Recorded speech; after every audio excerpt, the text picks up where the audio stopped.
Yo tout le monde, pour la rediffusion YouTube, j'espère que vous allez bien. On va parler technique, fonda, actu.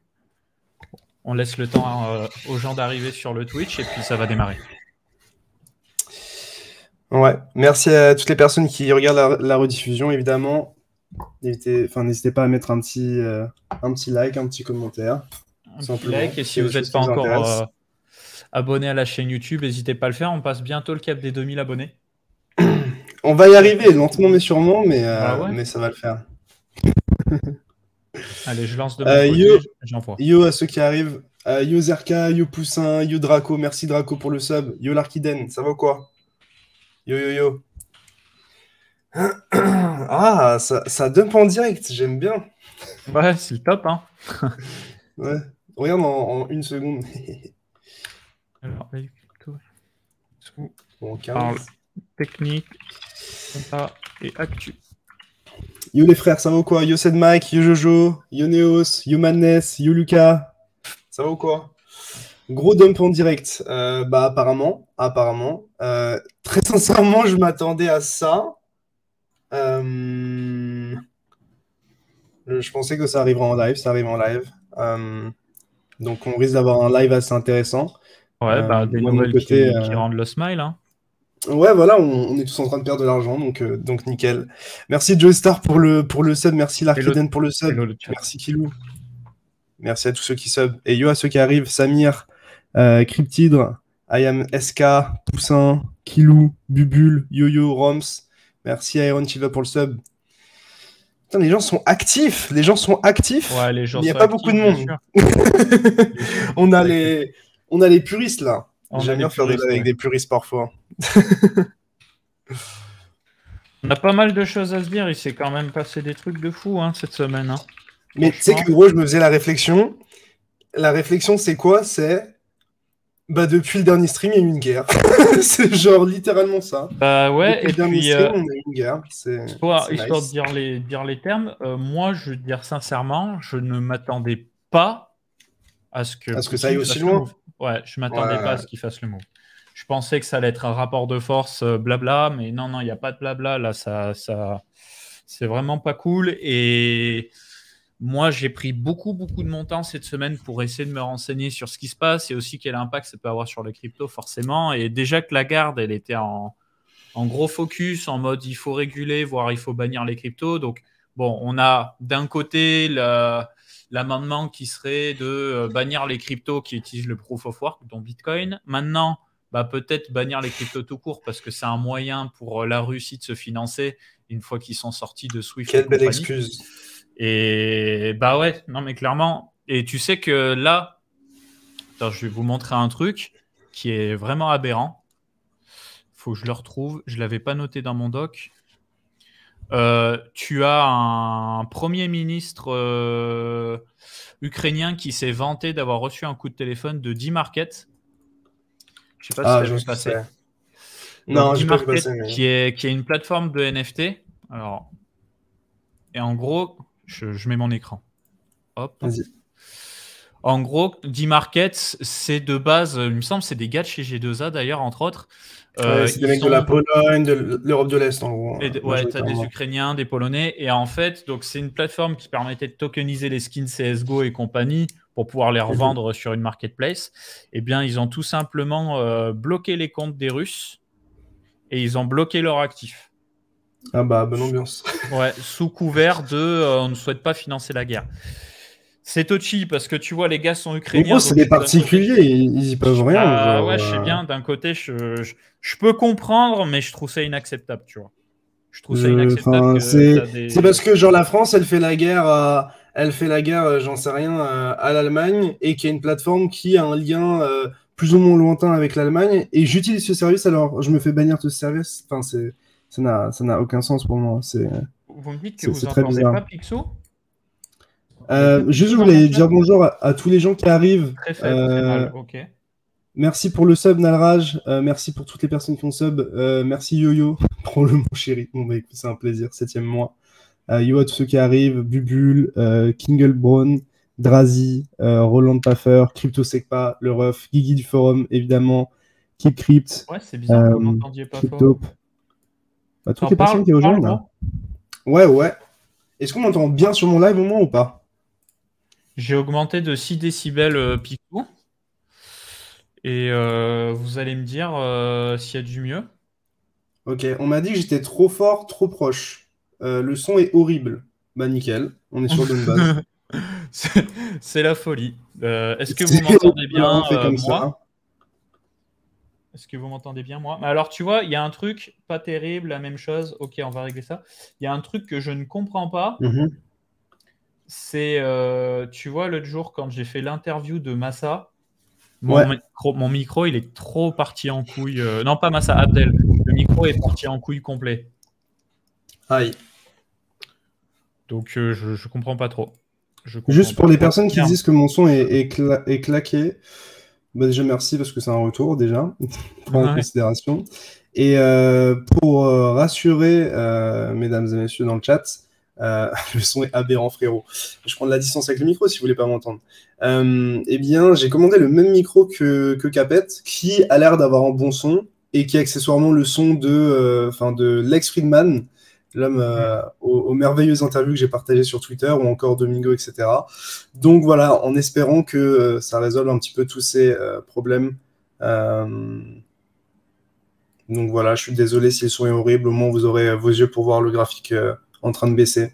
Bon, gros, je t'ai augmenté de 14 décibels chez moi pour qu'ils t'entendent correctement. Mais gros, mais... Ça n'a aucun sens. Ça n'a aucun sens. Alors que parce qu'en plus, il n'y a pas un délire de quand tu rajoutes X décibels, ça double le volume, genre? Si. Mais après, c'est peut-être aussi à cause de moi parce que mon casque, il est trop fort et mon son Windows pas assez, genre. Ah, ok. Donc, dirait les gars. Bon, si vous l'entendez bien là, c'est bon. On va pouvoir attaquer, on va pouvoir parler technique. Donc déjà, le chat, comment ça va? Avant de commencer, comment ça va? Parce que bon, on est là pour les cryptos. Je vais pas vous casser la tête toute la soirée à vous parler de l'Ukraine, à vous saper le moral, c'est pas le but, mais j'aimerais bien qu'on fasse une petite minute. Je préviens juste qu'Apet m'a déjà sapé le moral avant de commencer le live. Ouais, c'est en fait déjà en tant qu'individu européen, forcément, ça nous touche parce qu'à un moment donné, bah, potentiellement, on va être mêlé à cette affaire, bien au-delà de ce qui se passe actuellement, parce qu'il faut savoir que la Commission européenne va acheter des armes et va les fournir à l'Ukraine. Donc, c'est quand même une position très, très engagée et on se doute que Poutine va répondre. Donc, en fait, ça va être un ping-pong constant. Je crois juste qu'il y a Asher qui vient de host. Donc, bah, écoutez, toutes les personnes qui arrivent sur le stream, ça fait très plaisir. Merci Owen pour le host, ça fait très, très plaisir.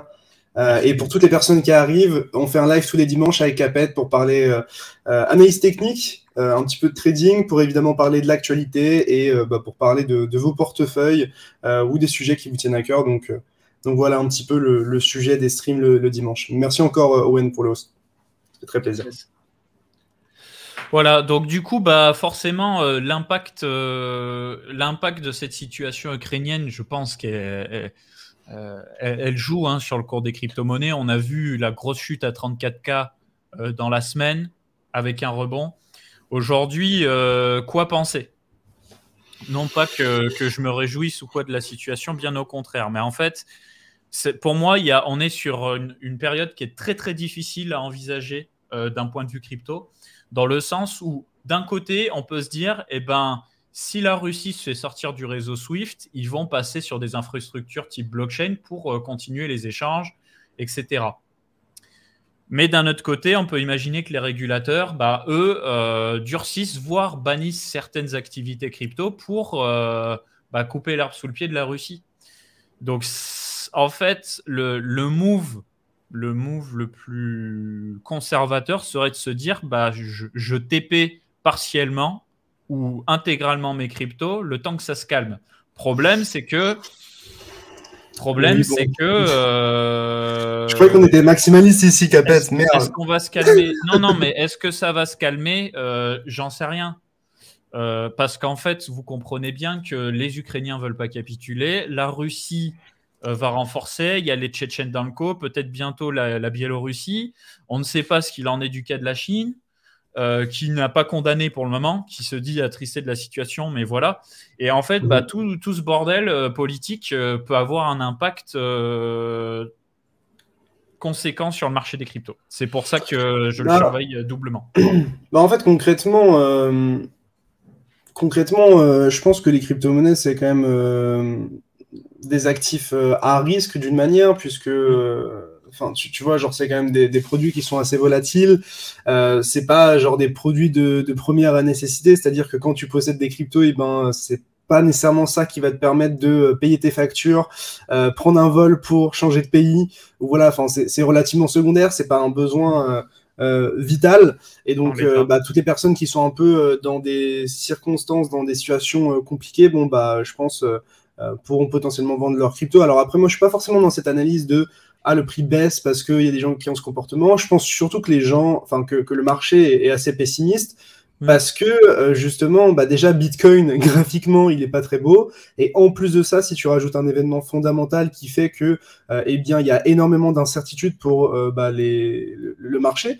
Je pense qu'on parle du marché des cryptos, mais on parle aussi du marché traditionnel. On a bien vu, donc là on est sur le graphique d'Ethereum, mais on a bien vu que sur le S&P, c'est les 500 plus grosses valeurs aux États-Unis. Que déjà on a pris une belle correction, on a pris à peu près 10-15% de correction, ce qui n'est pas nécessairement négligeable. Au final, quoi qu'on en dise, Bitcoin est quand même assez corrélé à ses actifs, donc comme le S&P. Il y a aussi le Nasdaq qui regroupe les valeurs technologiques aux États-Unis. On voit pareil que ça s'est cassé la gueule. Je pense que le CAC 40, ça a été aussi le cas. Donc globalement, les marchés financiers n'aiment pas trop ça. Après, de ce que j'ai vu, de mémoire, c'est que historiquement, quand il y a des pays qui sont fait envahir ou qu'il y a eu des guerres, etc., ça n'a pas été nécessairement très négatif pour le marché. C'est-à-dire que le marché va avoir tendance à pricer rapidement cette peur. Et puis le marché potentiellement anticipe des reprises. C'est un peu comme le Covid, je ne sais pas si tu te souviens, mais en fait, le Covid, on a eu une grosse chute au moment où tout le monde a pris conscience que ça avait lieu. Et puis en fait, le Covid a duré sur 2 ans, mais ça n'a pas empêché, par exemple, le S&P, donc les plus grosses valeurs américaines, de faire des plus hauts par la suite. Alors et après, il y a des gens qui disent argent magique, on injecte et ça fait monter, oui. Mais en fait, le marché, il price déjà aussi d'une manière l'avenir, en fait. Les gens, ils ne tradent pas forcément le marché d'aujourd'hui, mais surtout le marché de demain. Et c'est aussi pour ça que parfois, les marchés financiers sont décorrélés de l'économie réelle d'une manière. En tout cas, c'est un peu mon analyse. Oui, bien sûr. Mais moi, je pense qu'il faut vraiment traiter la situation différemment. C'est assez exclusif ce qui se passe. Mais oui, les marchés sont hors crypto, les marchés se reprendront tôt ou tard. Hein. Peut-être les valeurs technologiques, ça va se péter un peu la gueule un certain temps parce que c'était quand même vachement capitalisé. Mais sinon, tôt ou tard, ça va reprendre, je pense. Moi, je suis pas très optimiste sur les cryptos pour l'instant, honnêtement. Ouais. Alors peut-être que je vais dire ça au bottom. Hein. Peut-être que maintenant, c'est moi qui donne les bottoms. Mais voilà, peut-être je peux commencer sur la partie analyse technique. Je pense qu'il y a des choses à dire. Concrètement, je pense que avec le graphique comme ça, c'est bien. Tu veux qu'on se mette à gauche ou en bas, comme tu veux. En fait, ça zoome un peu quand on est en bas. C'est mieux comme ça. Il voit mieux, je trouve. Ouais. Nickel. Ok. Concrètement, du coup, on est sur le graphique de Bitcoin.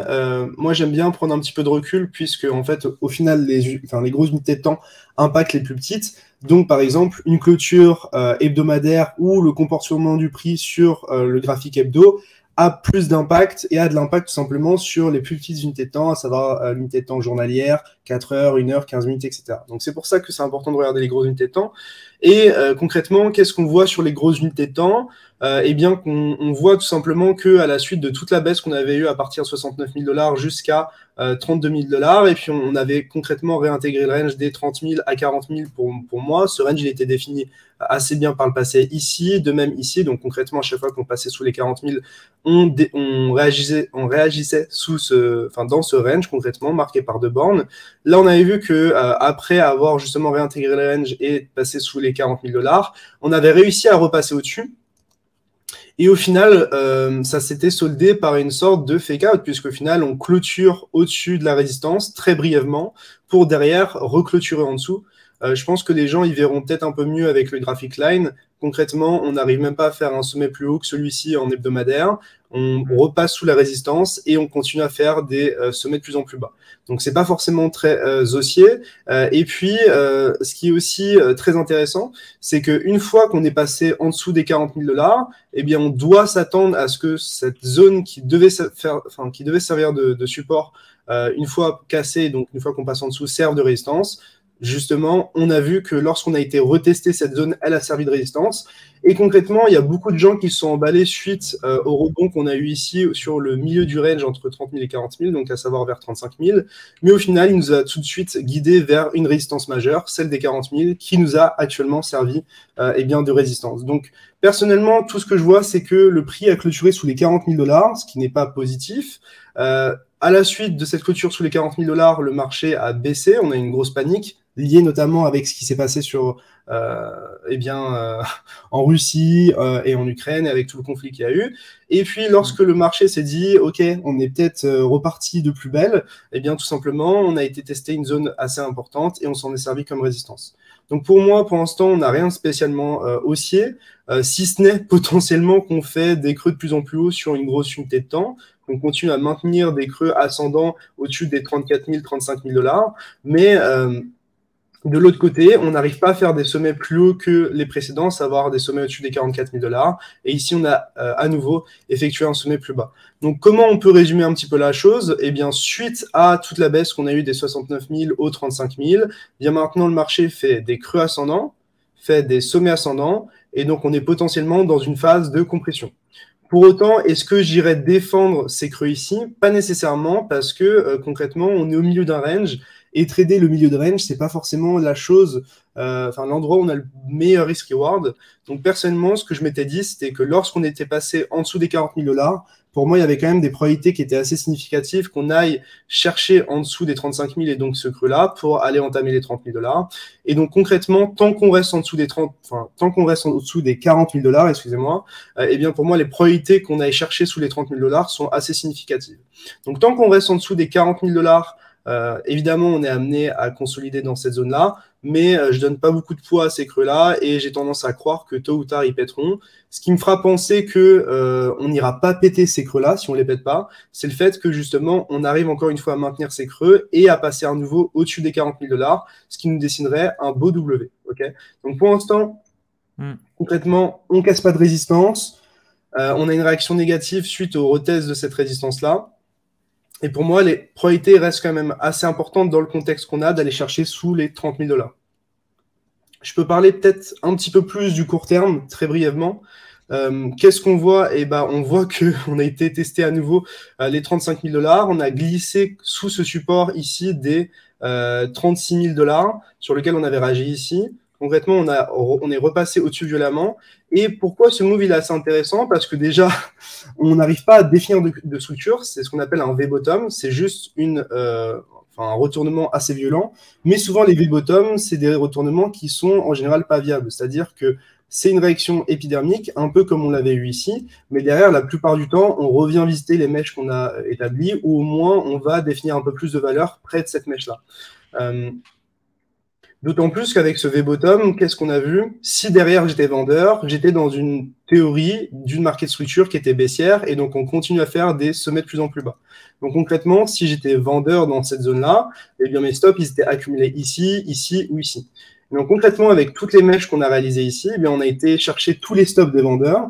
Donc en gros, toute la liquidité qu'on pouvait générer ici et qui attendait d'être exécutée a été exécutée. On a été chercher tous les vendeurs. Maintenant qu'on arrête les vendeurs, on a un train vide et on peut retourner de plus belle, plus bas. Donc, personnellement, pas très optimiste pour le moment tant qu'on ne repasse pas au-dessus des 40-41 000. Et d'autant plus que là, on a vraiment dessiné une structure qui est assez horrible puisqu'on a une consolidation qui dure depuis le 24, donc depuis 3 jours. Et elle s'est résolue par une clôture plus basse que les précédentes et concrètement par un M en 2 heures. Donc ici, on a dessiné un M en faisant un sommet plus bas que le précédent et un creux plus bas que le précédent. Et de même ici, on a fait à nouveau un M. Donc on a eu des structures de retournement au niveau d'une résistance, ce qui est absolument baissier. Et tant qu'on ne va pas remettre en cause ces structures, il n'y a pas de quoi inquiéter les vendeurs. Le moment où on inquiéterait les vendeurs à ce moment-là, c'est le moment où on repasserait au-dessus de ces sommets-là. Si on repasse au-dessus de ces sommets, on remet en cause le gros M qu'on a mis en place, et à ce moment-là, les vendeurs se sentiront attaqués, se sentiront vulnérables, et c'est probablement ce moment-là où les acheteurs pourront reprendre de la force pour entamer une hausse. Mais tant qu'on ne fait pas ça, eh bien, on est destiné, je pense, à aller plus bas. Ouais. Et voir potentiellement des Alpes beaucoup plus bas. Bah ouais, hein, c'est comme ça. Moi, je suis content d'avoir TP mon Juno partiellement. Bon, il continue de monter du coup, mais je pense que je vais augmenter mes TP. Toujours très exposé au marché des cryptos, mais juste pas jouer le héros. Tu vois, j'ai eu mon père au téléphone. Mon père, il m'a dit écoute-toi parler, prends tes dispositions. Tu vois, il m'a dit moi, j'y connais rien, mais joue pas au héros. Et je pense qu'il a raison. C'est-à-dire qu'aujourd'hui, je suis sur du 20-25% en stable. Ça ne me coûterait pas grand-chose d'être plus sur du 40% de stable et je reste très exposé au marché. Bah, je peux peut-être parler de moi, ce que je fais et ce que j'ai fait. Concrètement, ce que je vous avais dit, c'est qu'à la suite de la validation de ce M sur le dernier stream et le fait qu'on clôture sous le support qui donc maintenant sert de résistance, bah, pour moi, vu qu'on clôturait sous cette zone-là, il y avait de grandes chances que eh bien, derrière, on aille tester bien plus bas. Et donc, c'est ce moment-là où j'ai vendu la majorité de mes cryptos. Donc, genre, ici, c'est le moment où j'ai commencé à baisser au maximum mon exposition. Évidemment, on a eu un rebond. Mais tant qu'on ne recommence pas à reclôturer au-dessus de cette zone-là, je ne me vois pas me réexposer davantage au marché. Mais pour autant, quoi qu'on en dise, moi j'ai de l'exposition sur le marché, que ce soit via mes NFT et via encore quelques investissements à gauche à droite. Et donc ma stratégie personnelle, encore une fois, je ne suis pas là à dire j'ai raison ou quoi, c'est juste ma stratégie, ça se trouve on me donnera tort et on ira plus haut. Bref, dans tous les cas, moi je suis content qu'on aille plus haut parce que justement j'ai toujours une exposition. Mais en gros, mon système, enfin ma stratégie, mon idée ici, c'était justement de short avec un stop en cas de clôture et de cassure de la résistance des 40 000. Donc j'ai accumulé pas mal de shorts ici. Là actuellement mon stop est ici. Si on passe au-dessus, je me fais stop. Mais globalement, pourquoi j'ai pris ce stop? Certes, j'ai une conviction qui est relativement vendeuse d'une manière, mais j'ai toujours de l'exposition. Donc, par exemple, j'ai des NFT. Donc, il y a quelqu'un qui me dit mytho, screen or fake, t'as de l'exposition. Bah, j'ai de l'exposition, j'ai des NFT. Tu peux aller sur mon profil OpenSea, j'ai plein de NFT qui sont valorisés en Ethereum, par exemple, tu vois.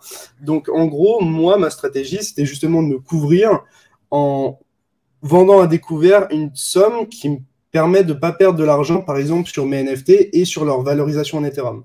C'est-à-dire que si Ethereum baisse de 20%, et que mes NFT en plus perdent de la valeur, eh bien en fait, concrètement, je perds de l'argent, malgré le fait que j'ai quand même une grosse partie en stable. Donc en gros, cette partie où je suis exposé sur le marché, je dois au moins me couvrir pour que si, dans le cas où le marché va à zéro, ou vraiment se casse fortement la gueule, je dis ça, j'exagère bien sûr, hein, mais si jamais il se casse fortement la gueule, je ne sois pas en position de faiblesse et je me retrouve à ne pas profiter d'une volatilité qui est au final assez intéressante en tant que trader. Donc moi personnellement, c'est pour ça que j'ai pris des shorts ici. Si jamais on passe au-dessus, eh bien ces shorts seront coupés. Et qu'est-ce que ça voudrait dire? Ça voudrait dire que je ne couvre plus mon exposition et qu'à ce moment-là, je serai assez optimiste sur le marché, puisque si on va plus haut, tout ce que je possède en crypto prend de la valeur. Et à ce moment-là, je serai peut-être à réinjecter de la liquidité. Mais tant que c'est pas le cas, eh bien à ce moment-là, bah, je m'assois sur mes mains, j'ai des stables si je veux acheter le dip et puis on verra. Donc, ouais, c'est ça. Bah moi, je vais pas te mentir que quand on a eu le jour d'annonce de la guerre et que ça a fondu comme du sucre côté altcoin, j'ai pris une petite louche d'ultra.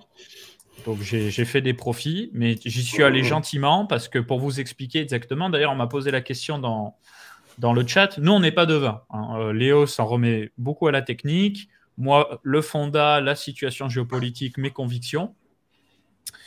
Aujourd'hui, je serais tenté de dire que ça va continuer de baisser. Donc, comme moi j'aime m'exposer, les gars. mais comme je ne suis pas dans une conviction de me dire là c'est le point le plus bas, si je re-rentre sur des très très bonnes affaires, comme on a eu le 24 à l'annonce de la guerre, où vraiment les stables ont fait des moins 25, 30, 40%, pas les stables, pardon, les altcoins. Là, c'était des bonnes affaires. J'ai acheté l'ultra au bottom, donc j'étais content, tu vois. Mais potentiellement, ça se trouve, ça va fondre encore plus bas. C'est pour ça que j'y vais progressivement. J'y vais progressivement. Je ne suis pas devin, les gars. Moi, les cryptos, j'y crois à mort. Je suis un peu inquiet forcément vis-à-vis de la situation. Mais tant qu'à faire...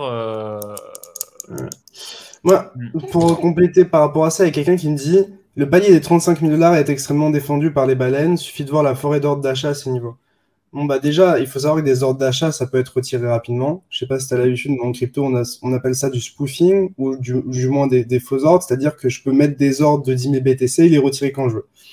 Même si c'est des vrais ordres, pour moi, un prix, plus il est testé, plus il est faible. Ok. C'est-à-dire que plus il est testé à la suite, plus il est faible. Il faut un petit peu imaginer ça comme si tu tapais dans un mur. Tu tapes une fois dans un mur, le mur il est en mode bon, ça va frérot, genre je peux résister, je suis un mur. Et tu tapes 4 fois dans le mur, il commence à avoir des fissures, et tu tapes 10 fois dans le mur, et en fait au bout d'un moment, eh bien, le mur tombe. Donc il faut un peu le voir comme ça, et c'est pour ça que pour moi un prix fort, il doit être testé peu de fois. Donc pour moi, la prochaine fois qu'on vient tester les 35 000 $, concrètement, il tombe. Donc c'est pour ça que j'ai pas envie qu'on y retourne, concrètement. Et si jamais on y retourne, eh bien pour moi, ce serait logique qu'on aille chercher les 30 000 $. Et si on va chercher les 30 000 $, je pense qu'on va créer une énorme panique sur le marché. Et ce sera sûrement ce moment-là où il y aura potentiellement des opportunités. Donc évidemment, j'ai un biais baissier, et notamment parce que je suis sorti du marché. Mais c'est plutôt parce que j'ai un biais baissier que je suis sorti du marché. Et pas que parce que je suis sorti d'une partie du marché, j'ai un biais baissier. Quoi qu'on en dise, les gars, on est dans le même bateau. J'ai perdu de l'argent aussi sur ce marché-là. Ouais. C'est pas parce que j'ai l'air d'être un mec qui gagne de l'argent de temps en temps que j'en perds pas et que je suis meilleur que vous tous. Hein. Non, non, j'ai perdu de l'argent et j'en ai perdu pas mal et ça va quoi. Donc le but c'est justement d'arrêter d'en perdre si jamais ça continue de chuter pour avoir plus d'argent à investir dans le marché. Moi je crois en ce marché-là. Donc si je crois en ce marché-là, eh bien, au moins, je me couvre pour que si ça se casse la gueule, j'ai plus d'argent à mettre dans le marché. Et si jamais je me couvre et qu'au final, je me fais stop et que le marché repart en ligne droite, eh bien, à ce moment-là, bah, mon exposition au marché me fait gagner de l'argent. Donc, le but, c'est d'être un peu dans une position où, quoi qu'il se passe, vous pouvez essayer de prendre du positif de cette situation-là. Évidemment, c'est toujours plus simple à dire qu'à faire, mais... Non, bah, il faut. Voilà. Il faut. Ok, donc voilà pour le cas Bitcoin. Est-ce que tu veux nous parler un peu d'Ether, de la dominance, des NFT aussi? Non, Ether qui est vraiment clean. Alors, je vais repasser sur l'unité de temps weekly. Pour faire simple, j'ai aussi un petit peu clean mes charts. Alors, elles se ressemblent, mais j'ai vraiment mieux affiné les niveaux pour qu'ils soient un peu plus précis. Et donc voilà, concrètement, on voit que on a notre range entre la zone verte et la zone rouge. On a eu notre milieu de range ici qui est la zone orange. Concrètement, on a clôture en dessous. Et ce qui est intéressant de voir, c'est que tout comme Bitcoin, eh bien en fait, on a testé parfaitement à nouveau ce range, ce milieu de range, mais cette fois-ci comme résistance. C'est-à-dire que ici, par exemple en daily, on peut le voir, on avait défini du support. Une fois qu'on avait cassé un support, il devient quoi? A priori, potentiellement une résistance. Et ici, on a retesté parfaitement ce M, qui est une figure de retournement, ainsi que ce niveau, qui nous sert de résistance désormais. Donc pour moi, tant qu'on reste sous cette résistance-là, il n'y a pas vraiment de quoi être spécialement haussier, et c'est ce qu'on voit maintenant avec cette réaction sur Ethereum. Au-delà de ça, moi, ce que j'aime bien utiliser aussi, c'est mes EMA. En gros, moi, je vous dis que mes EMA me servent de contexte. Donc, c'est les EMA 9, 13 et 18. J'ai fait une vidéo dessus qui est d'ailleurs disponible sur ma chaîne YouTube. Et donc, concrètement, tant que le prix évolue sous ces EMA, le biais est baissier. Quand le prix est au-dessus, le contexte est haussier. Donc concrètement, tant que le prix restait au-dessus ici, eh bien à chaque fois, ces EMA ont servi de support, ont été rachetés et nous ont permis d'aller plus haut. Au contraire, lorsqu'on est passé en dessous, c'est le moment où justement on a changé de market structure, donc d'environnement de trading, et que la phase est passée baissière. Et donc qu'est-ce qu'on voit? On voit qu'on a testé ici ces EMA comme résistance, on voit qu'on reteste à nouveau ici ces EMA comme résistance, et donc tant qu'on ne repasse pas au-dessus de ces EMA, et donc aussi ici de cette résistance, eh bien il n'y a pas vraiment de cas où on est haussier. Donc évidemment, ça vaut pour ce que je vois actuellement sur le graphique. Je serais très content que ça se retourne, mais pour l'instant, ça ne se retourne pas nécessairement. Donc voilà, tant que le contexte est baissier sur les EMA, qu'on n'arrive pas à faire des sommets plus hauts que les précédents, concrètement, c'est une tendance baissière et on évite d'aller à contre-courant. Et donc cette analyse que j'ai fait, que je viens de faire sur Ethereum, donc là juste on regarde le 4 heures, ça c'est intéressant de voir sur même le 2 heures que, eh bien à nouveau, on fait un M-top ici, puisqu'on fait des sommets de plus en plus bas et des creux de plus en plus bas. Et si on prend ça comme le premier top, le deuxième top et le creux du milieu, et bien en fait, on a un énorme M qui se valide de cette manière-là. Donc, c'est une structure à nouveau de retournement qui se fait ici sur une zone de résistance. Donc, c'est vraiment pas négligeable. Okay, et donc, tant que le contexte est baissier sur Ethereum et sur Bitcoin, aller chercher des achats sur les altcoins, ça peut être intéressant, mais dans une dynamique d'investissement et non pas de trading à court terme. Il y a beaucoup de gens qui sont dans un contexte de « Ok, j'achète maintenant », mais en fait, qui ont des réactions court-termistes derrière. C'est-à-dire que si ça prend 10%, ils disent « Ok, je vends ».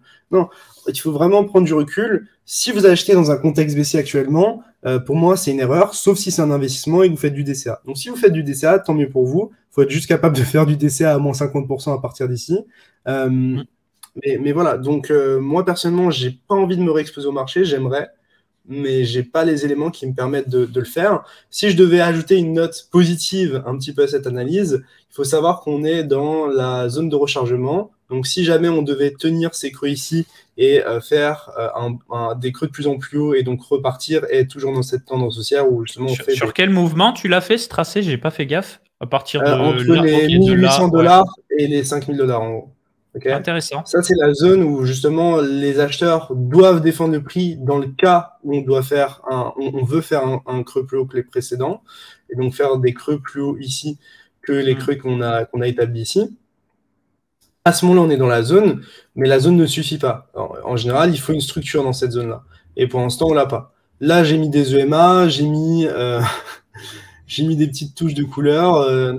Tard les petits drapeaux, mais concrètement, si je mets mon graphique en mode line, on voit concrètement que si on devait faire des creux plus hauts que les précédents et donc un creux plus haut que les 1900 $, eh bien on est dans une bonne zone pour le faire. Encore faut-il le faire, quoi.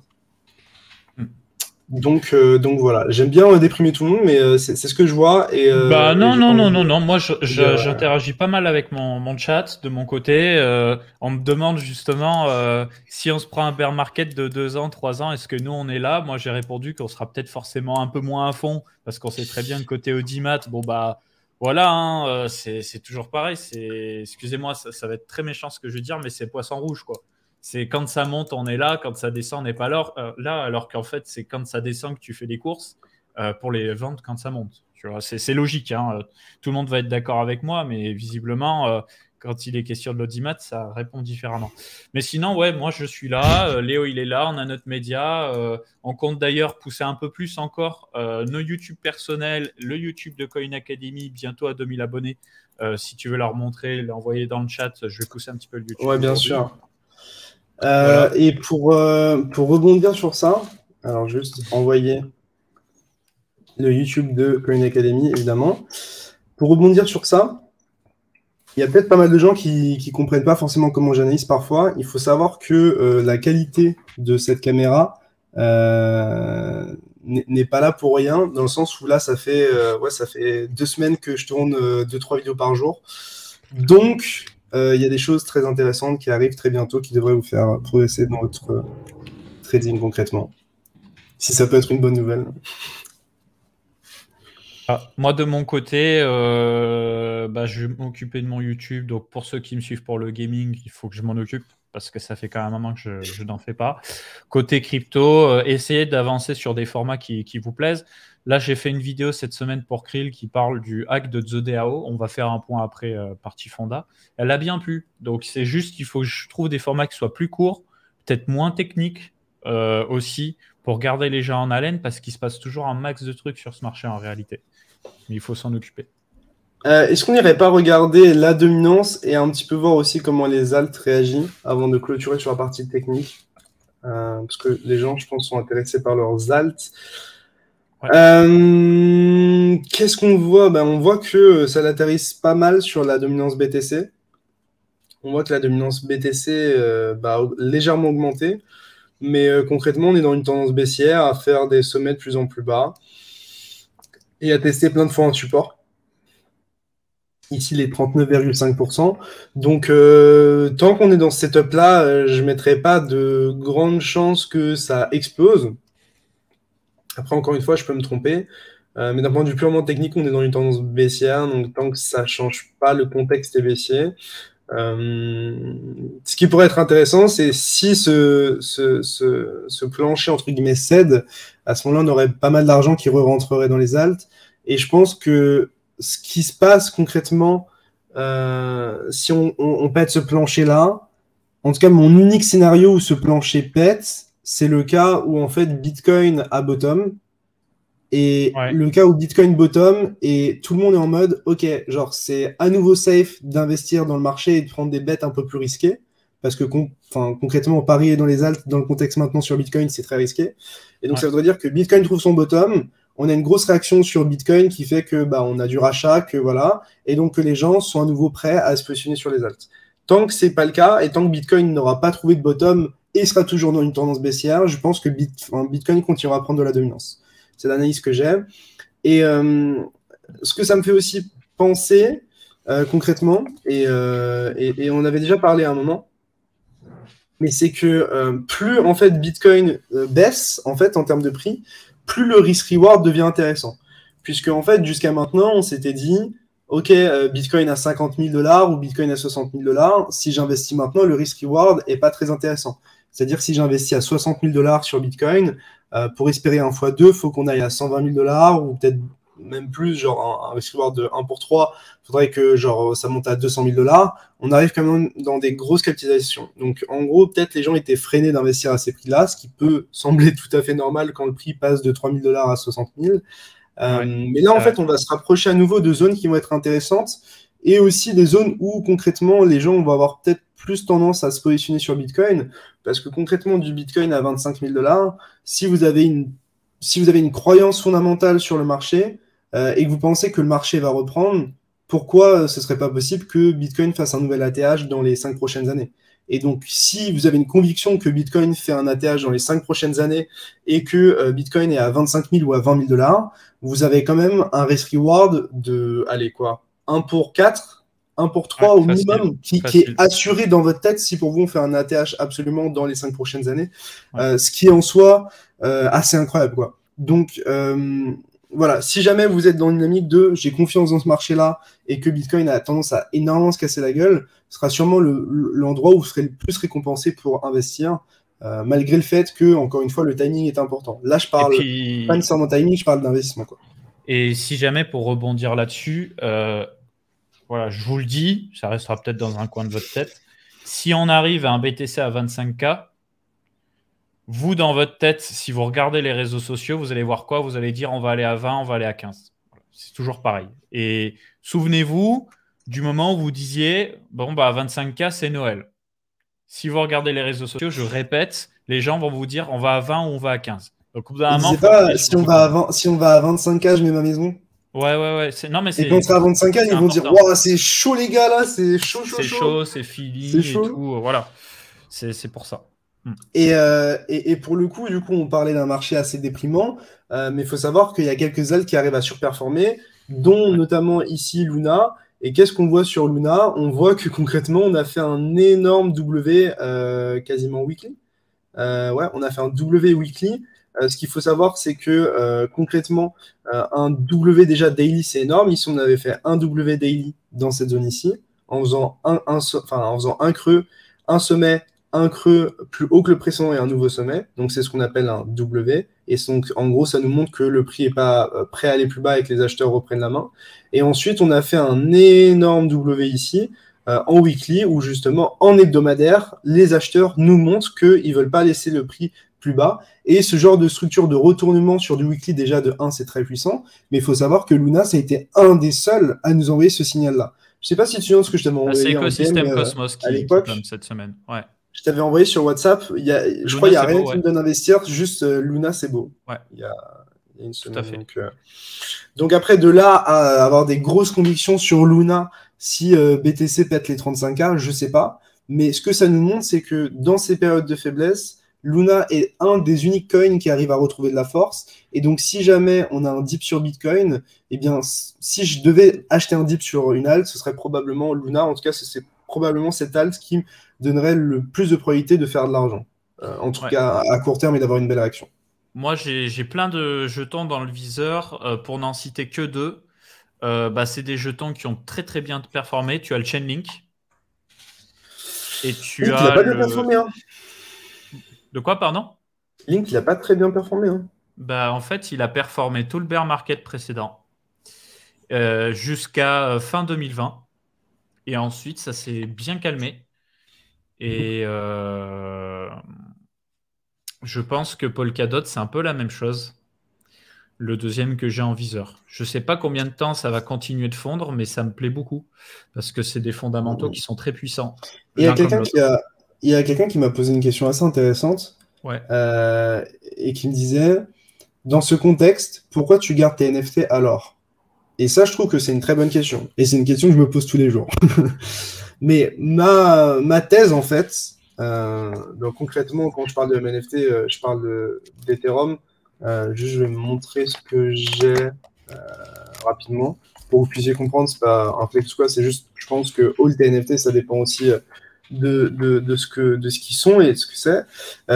Concrètement, en fait, il y a deux choses. Il y a déjà, en fait, pour moi, merci, merci Vincent, merci Rutner pour le sub. Il y a déjà, le fait que, en fait, mes investissements en NFT ou mes investissements sur le marché spot, donc par exemple des bitcoins que j'achète et que je possède, eh bien en fait, je peux me permettre de les garder sans perdre de l'argent si je me couvre sur les produits dérivés. Donc imaginons, pour faire simple, que sur le marché spot, j'ai l'équivalent d'une bankroll qui fasse un bitcoin. Eh bien, ce que ça veut dire, c'est que sur les produits dérivés, je dois avoir l'équivalent d'un bitcoin en short pour que j'ai une position qui soit neutre. C'est-à-dire que si mon exposition au marché crypto, si l'exposition que j'ai au marché crypto et donc les cryptos baissent, eh bien en fait, je compense avec les gains que je fais sur les produits dérivés. Donc en gros, je peux garder mes investissements spot à partir du moment où je me couvre sur les produits dérivés. Encore faut-il bien se couvrir, parce que je peux vite me faire péter mon stop et derrière aller dans l'autre sens. Donc ça, c'est une première chose. La deuxième chose, c'est que les NFT que j'ai entre guillemets une promesse, une promesse de gain tôt ou tard sur ces NFT.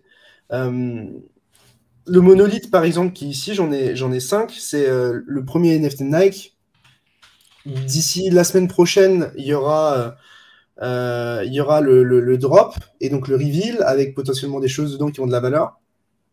Donc déjà, je pense que le monolithe prendra de la valeur tôt ou tard. Et je pense que ce qui peut émaner de ce monolithe au reveal peut me faire gagner de l'argent. Autre chose, Adidas. Adidas, je les vois mal rester derrière Nike et ne pas essayer de faire de la concurrence, tu vois. Et aujourd'hui, le seul moyen de s'exposer à Adidas, c'est ce moyen-là. Donc j'essaye de le faire parce que si Adidas essaye de récupérer le retard sur Nike, et ben aujourd'hui Adidas c'est 1 Ethereum, Nike c'est 5 Ethereum, tu vois. Bon, même si Adidas est plus petit et que Adidas arrive à progresser, je pense qu'il y a une belle reward, peut-être un x2, un x3 à jouer, bref. Et en plus de ça, il y a la phase 1 et donc la phase 2 va arriver bientôt. Donc je crois qu'on pourra avoir potentiellement du merge, des choses comme ça. Bref, il y a de la valeur à apprendre.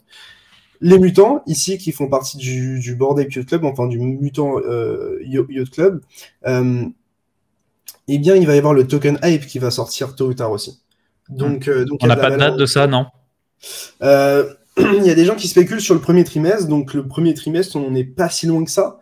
Et si on doit avoir un token, je pense que ça peut amener pas mal de récompenses pour les holders du club et les gens du club. Donc c'est pour ça que je garde. Et après, il y a les Clonix aussi. Clonix qui est pour moi une bonne exposition à la marque Artefact qui a été achetée par Nike et qui sort de façon consistante des choses. Et les mechas, dans un mois, il y a un drop. Donc je suis en mode, en fait, en restant exposé au marché et à Ethereum via mes NFT, eh bien, je peux le faire parce que j'ai une croyance dans le fait que eh bien, je peux avoir des airdrops sur ces NFT ou de la valeur qui va s'y ajouter assez rapidement et que dans tous les cas, si Ethereum se casse la gueule, si je suis hedgé, donc si je couvre le fait que si je me couvre, si Ethereum baisse, eh bien à ce moment-là, je perds pas d'argent ou peu d'argent. Donc c'est ma stratégie en tout cas sur cette baisse-là en tout cas. Et sachez que moi de mon côté, j'ai fait un dépucelage NFT avec un Aurori qui garde un peu son prix en Solana mais qui fond totalement puisque le Solana fond. En USD, ouais. Et je ne souhaite pas du tout pour le moment mettre plus d'argent dans les NFT. Pas que je ne crois pas en la tech, hein, mais sur la partie fondamentale, ça me fait pas bander, quoi. Pas plus que ça en réalité. Clonix me plaît, mais c'est très cher. Mais sinon, fondamentalement, les projets NFT, j'ai du mal à me projeter, mais c'est très personnel. Hein. Voilà. Bah, Aurori, tu vois, pareil, moi, ça me fait chier de vendre mes Aurori s'ils sortent le jeu dans 2 semaines ou une alpha ou quoi que ce soit. Et voilà. Après, pour le coup, je pense que ces NFT, ils ont aussi une valeur sentimentale. Vu que j'ai pas envie de m'en détacher, je fais en sorte de pas perdre de l'argent si j'y reste trop attaché, quoi. Ouais. Mais c'est pas facile de se couvrir, hein, les gars, parce que vous pouvez vite vous prendre une mèche, vous faire couvrir votre short, et derrière on repart à la baisse et vous n'êtes pas couvert. Donc faut avoir un très bon plan qui vous permette d'être couvert même si le marché essaye d'aller un peu plus haut, quoi. Bah, en Donc, vrai, la technique safe aujourd'hui pour faire des sous, bah, c'est faire travailler les stables avec du staking ou des stratégies de farming où vous savez exactement ce que vous faites. ouais, mais le problème de ça, c'est que déjà, ça marche que si le marché baisse, parce que en fait, sinon tu sous-performes le marché. Mhm. Mhm. Et de deux, en vrai de vrai, ça peut sembler ahurissant pour certains, mais je trouve que faire 20% de rendement annuel, c'est pas assez. Bah, je Même, comprends. tu vois, Je même si comprends. Mais c'est. tu Tu peux vois ce que faire je veux plus dire? en réalité. Bien Tu sûr, je vois, vois ce tu que vois tu ce veux que je veux dire. dire? Bien sûr. Si moi, aujourd'hui, je trade tous les jours sur le marché, faire 20% à l'année, après, peut-être c'est mon ego qui me dit que je suis forcément capable de faire plus. Moi, je pense que je suis capable de faire plus. Donc, je pense que mon argent a plus de valeur en étant disponible, liquide et investissable, quoi. Mais je suis d'accord, mais tu Mais vois, ça pour les dépend gens qui vraiment sont des. pas dans mon cas de figure, tu vois, genre, Ouais. ça a totalement du sens. Ça dépend Clairement. totalement des gens et qui plus est, il y a des gens qui font du farming, des leviers et qui sont capables d'avoir des APR nettement supérieurs à 20% en assumant le risque aussi, bien entendu. Mais il faut savoir faire. Il faut savoir faire. J'ai pas Ouais, pris le temps clairement. de le faire, j'avoue, je ne suis pas du tout un as de la DeFi, mais il y a des gens qui font ça très très bien. Ouais, et bien évidemment, ça dépend du profil.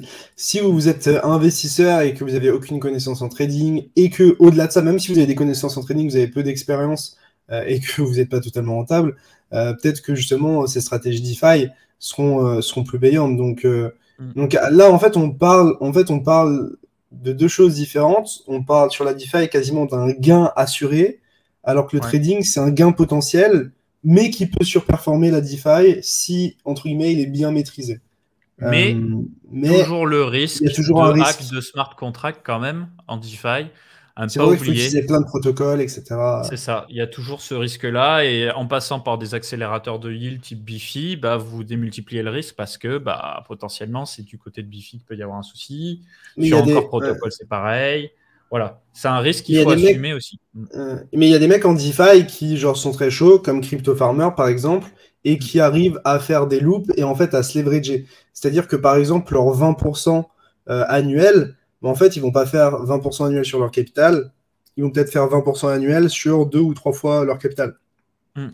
Puisqu'en fait, ils sont capables de rembourser les intérêts annuels qu'ils payent lorsqu'ils empruntent par, j'en sais rien, des protocoles ou un mix de plein de choses, un circuit qui leur permet de générer encore plus de rendement. Donc au Yes. final, eux, ce qu'ils font, c'est qu'ils y appliquent de l'effet de levier.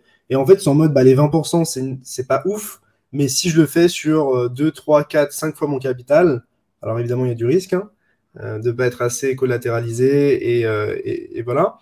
Euh, mais enfin, c'est de ma compréhension, c'est ce qui peut en émaner. Voilà. Donc, on a parlé de la dominance, on a parlé de BTC. Là, tu nous montres un petit peu les alts où on voit clairement bah, Ouais, l'écosystème. Il n'y a pas Osmo dans la boucle, c'est vrai. En fait, c'est l'écosystème Cosmos Network qui surperforme pour le moment le reste des alts. C'est-à-dire que toutes les alts en font du, mais il y a un rebond sur les jetons de l'écosystème Cosmos Network. ce qui en sort, ouais, c'est écosystème Cosmos et les tokens d'exchange. Si tu regardes à droite, il y a FTT, KCS et BNB qui sont dans les top Ouais, bien performers, vu. Bien vu. qui font vraiment la paire, alors qu'on a un seul. Oh mon dieu, les chiffres. Oh, Sand, moins 35%. Hmm. Mais c'est One, moins normal. 32. Mais c'est Moins. normal. On est en train. Tu sais ce qu'on est en train de faire, ça ne me choque pas du tout. On est en train de digérer la bulle méta. en fait. Ça allait trop vite et les expectations un peu trop fortes. Tu vois, au final, The Sandbox, ils ont sorti un bout de jeu, les gens, ils sont allés, ils trouvaient que ça pue la merde, et puis voilà, par exemple. Axie Infinity, ils ont changé leur politique, leur tokenomics plein de fois, ça n'a pas été trop ça. Decentraland, ça pue un peu du cul. Enfin bref, c'est la digestion de la hype NFT, Play to Earn, Metaverse et compagnie. Après, ça ne veut pas dire que c'est la poubelle. Hein. Si ça se trouve, ça va repartir. C'est juste que c'est monté très fort, très vite. Et que forcément, il y a eu des TP. En fait, je pense qu'il y a deux choses. Il y a déjà le fait que il y a eu énormément d'intérêt et surtout des particuliers plus des institutionnels pour ces coins-là. Faut pas oublier que, alors j'exprime ça sans information pour me baquer, mais je pense que concrètement, même à 3 $ le token sur Sand, il y a des investisseurs qui sont peut-être en x100 ou en x1000. Donc eux, de vendre à 3 ou 6, ça change pas grand-chose pour eux. Donc il y a ça. Deuxième chose, c'est que oui, le marché, il a explosé. On est passé de 84 centimes à 8,5 $ en l'espace de moins d'un mois. C'est normal que le marché ait besoin de rationaliser un petit peu toute cette hausse, de retester des niveaux. Et en général, quand on a des niveaux qui n'ont jamais été retestés, eh bien, ils sont retestés tôt ou tard. Donc, c'est normal que le prix se casse la gueule. Et voilà, si vous êtes convaincu par Sand, dites-vous que c'est une opportunité d'en avoir plus, déjà de 1. Ouais. Et moi, personnellement, ce que j'aime bien, c'est vraiment acheter le sang. Le jour où on aura un Bitcoin qui va passer, par exemple, pour une raison XY, sous les 30 000 $, si un jour ça arrive, et qu'on a un énorme sang sur le marché, ce sera peut-être l'opportunité d'une vie sur ces coins qui ont tant de valeur et qui seront pris leur moins 90%, et sur lequel vous aurez peut-être plein de rendements. Moi, dans tous les cas, ces tokens m'intéressent toujours, perso. J'ai deux jetons. Si tu veux taper Geno, Genopet, je crois que c'est Geno le nom. Hein. Il n'est pas. Attends, ou ça s'appelle pas Genopet T'inquiète, on a un magnifique outil sur Coin Academy. C'est que tout le monde en parlait, hein. C'était le Pokémon Go, truc de ouf. Genopet, je l'ai. Ouais. Voilà, super. Regarde ça, c'est beau. Ils sont contents, les fans, là. Voilà, il n'y a pas grand-chose à ajouter, là. Voilà. Au calme. Il y a ça. Ensuite, il y a Rayleigh qu'on a couvert dans un article sponsorisé qui me plaît bien. Le REAL. REAL. Oui, ok. Et est-ce que tu vas voir Rayleigh, Metaverse C'est ça, non? Ouais, je crois que c'est ça. Real dollar. Au final, il s'en sort très bien, non? Non, mais ça a pas l'air d'être. Il y en a plusieurs. C'est pas ça, ça c'est 2000. Attends, je vais aller sur CoinMarketCap au pire. Ouais. Il a 3,21 $, le Real. Ouais, Rayleigh. Voilà. Là, il s'en sort un peu moins bien, quoi. Ouais, gros. Mais après c'est logique. En fait, ils sont sortis sur Bybit à la suite du Launchpad. Les gens, ils ont FOMO vraiment sans vergogne. Je veux dire, regarde, là, tu as un market cap de 10 millions, mais regarde la valeur diluée juste à côté, 320 millions. Forcément, mais c'est tout le temps ça. C'est tout le temps comme ça avec le Launchpad. Moi, je vais être très transparent avec les gens qui nous regardent. Concrètement, moi, je m'en fous. Hein. Mais concrètement, ce qui se passe, c'est que, on lance un token avec 1% de supply disponible. Sur le 1% de token supply, on va donner 0,1% ou 0,2% aux plateformes pour faire un Launchpad. Donc, en gros, la demande qui devrait être peut-être sur 20% du supply, on la met sur 0,1% ou 0,5% du supply. Donc, on a une énorme demande sur très, très peu de tokens. Du coup, ça crée un énorme prix pour le token, puisqu'il y a une énorme demande.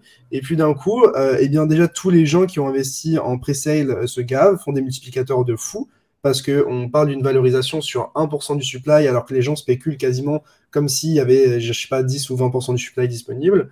Et puis voilà. Et puis derrière, les plateformes, quoi qu'on en dise, elles poussent et elles payent les influenceurs sur ces launchpads, ce qui fait exploser les prix et tous les insiders, entre guillemets, tous les gens qui sont soit les plateformes, soit les investisseurs, soit etc., se gavent. Et eux, ils s'en fichent de l'homme. Donc c'est ce qui se passe. Donc moi, j'aime bien les launchpads et c'est sympa. Mais il y a aussi cette réalité-là. Et c'est pour ça que si vous n'êtes pas sélectionné dans le Launchpad, investir après la sortie du token à tous, pour moi, c'est très, très, très, très risqué, quoi. Donc, soit vous prenez votre x10, x20 sur Launchpad parce que vous avez été sélectionné et que vous avez de la chance, soit vous attendez, en fait. La plupart du temps, c'est ça qui se passe. Et puis, honnêtement, c'est ça qui est dur. C'est ça qui est dur, les gars. C'est pour ça qu'on... Vous voyez, Léo, lui, il n'a pas trop d'attache avec ce qu'il achète. Il regarde la technique et il essaie de s'en remettre uniquement à la technique et pas au fonda. C'est que quand tu t'attaches, en fait, tu te dis, je m'en bats les couilles, ça va prendre de la valeur plus tard. Mais des fois, tu fais même pas le minimum qui est de regarder justement la capitalisation diluée, comment réagit l'inflation, etc., etc.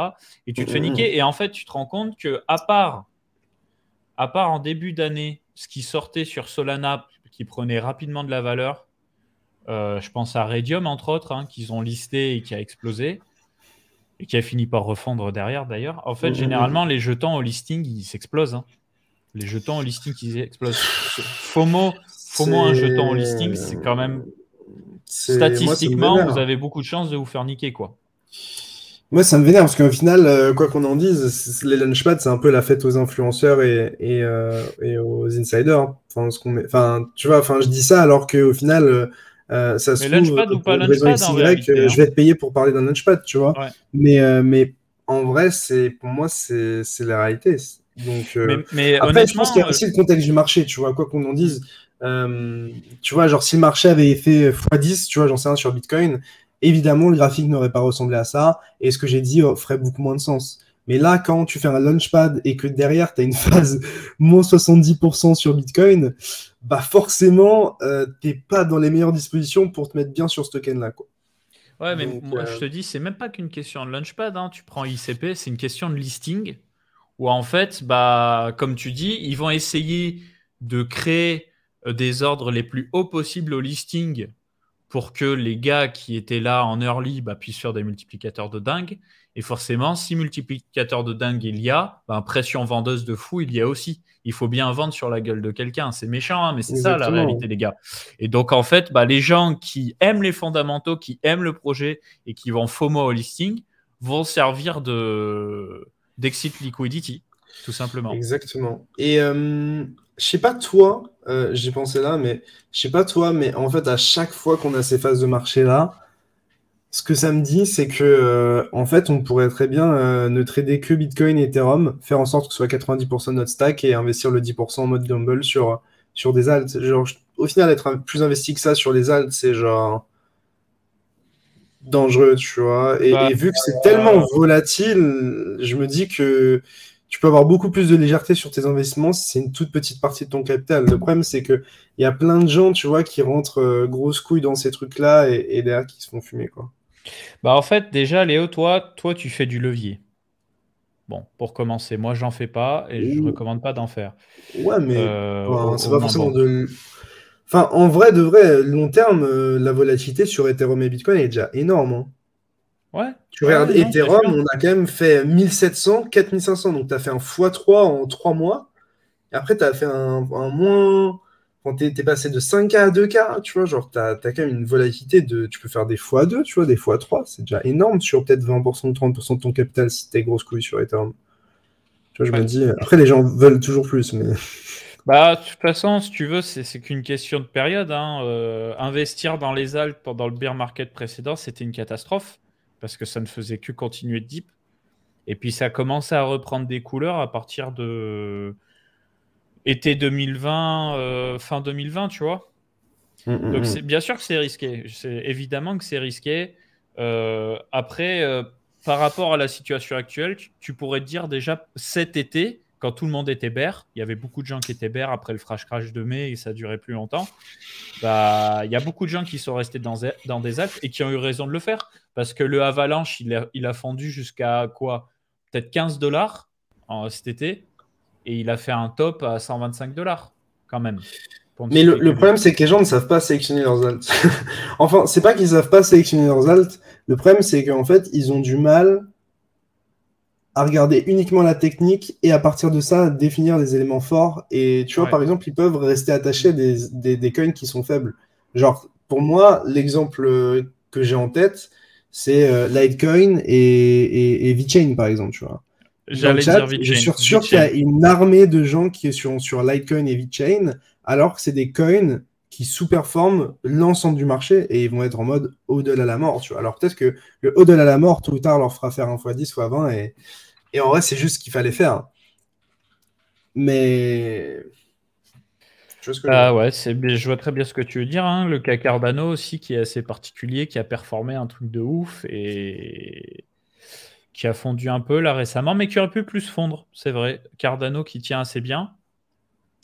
Mais bon, faut voir.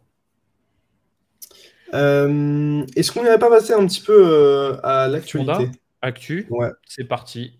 Je te laisse reprendre la main du coup sur l'écran. Oui. Voilà. Je suis désolé si ce stream est déprimant, hein, parce que là on est vraiment dans une phase de...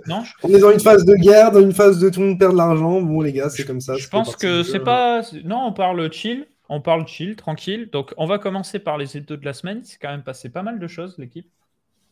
Je vais en profiter de mon côté, je vais mettre le chat et l'overlay. Voilà, comme ça on a les interactions. Donc, CoinHebdo 36. Qu'est-ce qu'on a au sommaire? Donc, 1 milliard levé par Luna Foundation Guard pour pérenniser l'UST.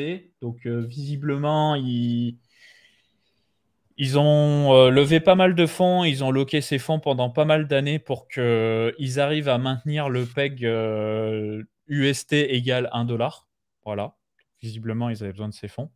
Ça a pu participer au côté bullish de Luna, mais toujours garder en tête qu'au-delà de ça, les créateurs de Luna sont attaqués en justice par je ne sais plus quel régulateur parce que justement, ils ont produit Mirror Protocol. Je fais la petite parenthèse. Hein. Mirror Protocol, qui est un outil qui permet d'acheter des actions boursières tokenisées comme Apple, Airbnb, etc., etc. Donc, ça reproduit les prix des actions, sauf que c'est fait sans la moindre licence. Du coup, forcément, les régulateurs américains ne sont pas très contents. Ma cam est coupée, oui, exact. Bien vu. Ensuite, donc, deuxième news. Coinbase enregistre des bénéfices records. Je te laisserai me reprendre par rapport à ça, Léo, ce que tu me disais tout à l'heure. Donc, l'échange de crypto-monnaies, Coinbase a déclaré avoir gagné 2,5 milliards de dollars de revenus nets au cours du 4e trimestre 2021 dans un communiqué. Voilà. Parmi les chiffres transmis, 840 millions de dollars de bénéfices nets et 11,4 millions d'utilisateurs mensuels. Voilà, tout ça, c'est en mensuel. Donc, tu voulais en placer une, Léo, tout à l'heure. J'avais pas bien saisi la petite nuance par rapport à ça. En fait, je sais pas si vous avez vu passer les tweets de SBF directement sur Twitter. Mais en fait, il a fait un petit peu une analyse de ce que Coinbase a publié en termes de earnings, donc en termes de revenus et de bénéfices. Donc évidemment, c'est peut-être pas forcément la pensée la plus impartiale et la moins biaisée, parce qu'on parle quand même de SBF qui est un concurrent de Coinbase. Mais ce qu'on peut en dire, c'est que justement, il parle des chiffres qui sont disponibles dans le earnings, donc dans le document qu'ils ont partagé. Et en fait, ils disent avoir énormément progressé en termes d'adoption par les institutionnels. Je ne sais pas si tu descends un petit peu sur les tweets, peut-être tu vas trouver... voilà, attends, tu remontes. Voilà. Tu vois, en gros, il disait que l'institutionnel, ça représente énormément de parts de leur volume, genre même un truc comme 85 ou 90% de leur volume, vraiment un truc énorme. Mais apparemment, de ce que dit SBF, c'est que, eh bien, en fait, toutes les personnes qui utilisent Coinbase Pro, et donc passent par pro.coinbase.com, sont assimilées à des utilisateurs professionnels et institutionnels, alors que ça peut être n'importe quel particulier, et que justement aussi, les gens qui passent par Coinbase Pro payent 150 fois moins de frais que les gens qui utilisent l'application standard. Donc, ce qui fait que sur le earnings, etc., ils partagent des chiffres du style maintenant, on a 85 ou 90% de notre volume qui vient des institutionnels, ce qui donne un peu une image de les institutionnels sont là, ce qui est en soi techniquement le cas, mais qui a l'air, entre guillemets, très exagéré dans ce report, puisque au final, certes, c'est peut-être 90 ou 85% de leur volume, mais au final, ce volume est mal compté parce qu'il y a une grosse partie de particuliers qui utilisent l'application professionnelle et qu'en plus de ça, malgré le fait que ça représente 85% de leur volume, de ce que disait SBF, ça représente un peu moins de 4% de leurs bénéfices nets. Donc en fait, Coinbase fait payer des frais 150 fois supérieurs aux utilisateurs de l'application mobile. Et ça génère tellement de bénéfices, voilà, c'est le dernier tweet, que justement, l'app mobile génère 88% des bénéfices de Coinbase. Ouais. Donc, on parle de net revenue, comparé aux institutionnels sur le Pro, donc Pro Coinbase, qui sont 75 millions et qui font 3%, et l'OTC qui représente 1%. Donc, voilà, il faut juste mettre en général, mettre un petit peu les chiffres en perspective et un petit peu disséquer ça. Pour le coup, SBF l'a fait. Je suis pas sûr de savoir à quel point tout ça, évidemment, est vrai de la part de SBF, mais en tout cas, ça vous pousse à mettre les choses en tout cas en perspective. Bah, c'est ce qu'on voit, hein. De toute façon, en fait, quand tu utilises le site ou l'app mobile Coinbase normal, pour ceux qui ne le savent pas d'ailleurs et qui ont un compte Les Coinbase, fils et les frères. vous vous faites péter le cul sur le Coinbase de base, mais genre un truc de fou. Même quand vous passez en stablecoin. Moi, c'est simple. Quand je me suis remis au crypto en mode sérieux, donc fin 2020, après un long moment où j'étais quand même bien plus distant, j'avais des fonds sur Coinbase. J'avais acheté du Bitcoin Cash, du XLM et de l'Ethereum sur Coinbase. Et je me suis dit, Coinbase, ça me va bien. Il y a un bouton à cliquer pour rentrer, sortir. J'accepte de prendre les frais. Quelle erreur! Pas très longtemps. Quelle erreur! Début 2021, souvenez-vous, on avait beaucoup de volatilité sur Bitcoin et Ethereum. Et moi, je voulais jouer la volatilité. Et en fait, ce qui s'est passé, c'est que j'ai voulu vendre à haut et racheter plus bas sur des forts mouvements de volatilité. Donc, le move que j'ai fait était bon. Je m'étais tellement fait péter le cul par les frais qu'en fait, ça avait totalement annulé le move que j'avais fait. Tu vois, tellement j'avais payé de frais. J'avais dû payer 600 balles de frais. J'étais choqué. Et c'est comme ça que j'ai créé un compte FTX du coup. Mais pour éviter ça, vous avez la plateforme Coinbase Pro. Donc, c'est le même compte, hein.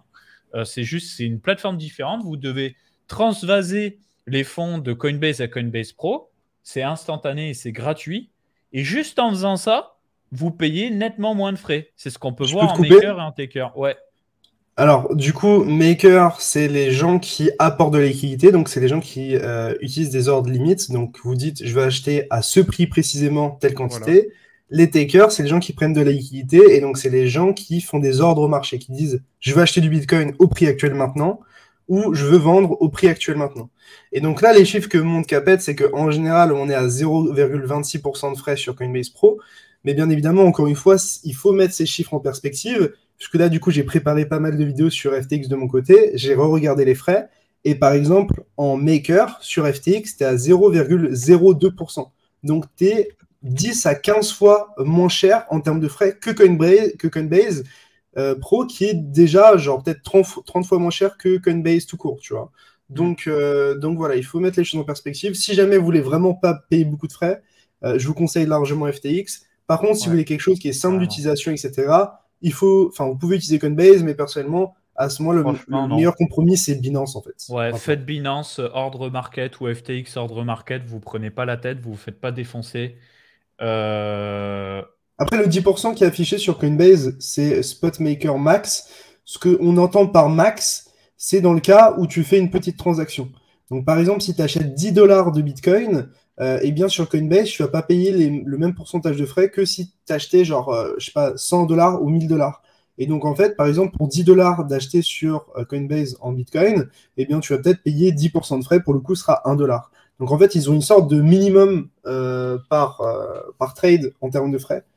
Et donc, c'est pour ça que sur certaines sommes, tu peux te retrouver à 10%, ce qui peut sembler évidemment aberrant. Mais il faut mettre les choses encore une fois en perspective, c'est sur des toutes petites sommes, quoi. Apparemment, il y a eu une... Désolé, je simpe un peu l'ambiance. Il y a eu une énorme explosion à Tcherkassy, une ville en Ukraine, possiblement une arme thermobarique, me dit Miss Game Alpha. Bah super. Super. C'est terrifiant, franchement. C'est très très chaud là. Bref, donc voilà, Coinbase qui se ralasse bien en étant partout, avec une expérience client simple et un système de parrainage aussi qui est intéressant pour beaucoup et qui pousse beaucoup les gens en fait à ramener leurs copains sur la plateforme Coinbase pour avoir un peu de revenu sharing.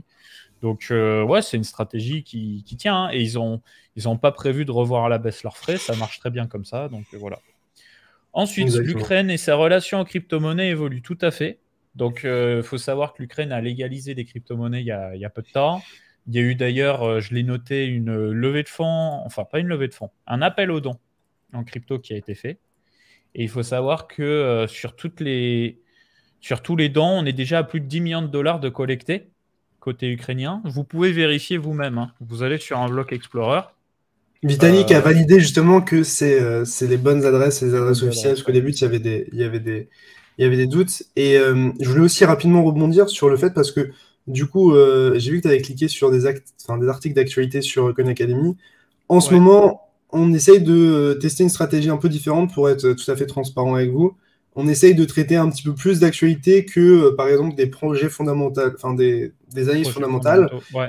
Parce que, en fait, techniquement, aujourd'hui, vous en battez les couilles des altcoins parce que vous avez pris moins 80% sur vos coins et que aujourd'hui, si on vous parle d'un coin, vous n'allez pas forcément y prêter attention. Ah, donc, on n'est pas forcément là pour faire des articles top, évidemment, mais aujourd'hui, du coup, on essaye un petit peu de se concentrer sur de l'actualité pour voir ce que ça donne. Et dès qu'on sent que le marché est peut-être dans des meilleures dispositions, ou justement, c'est peut-être aussi un peu plus intelligent de s'exposer au marché, c'est ce moment-là où on commencera à repush un peu des analyses fondamentales, parce que le faire actuellement, ça touche moins de gens et c'est pas forcément le meilleur moment en tout cas pour investir, puisque au final c'est quelque chose qui est aussi un peu léger. J'ai l'impression que vous investissez aussi dans des choses dont on parle. Donc. Et qu'est-ce que je voulais dire? Et d'ailleurs, ça veut pas dire qu'on fait pas de fonda, hein. La preuve en est. Il y a l'académie qui sort.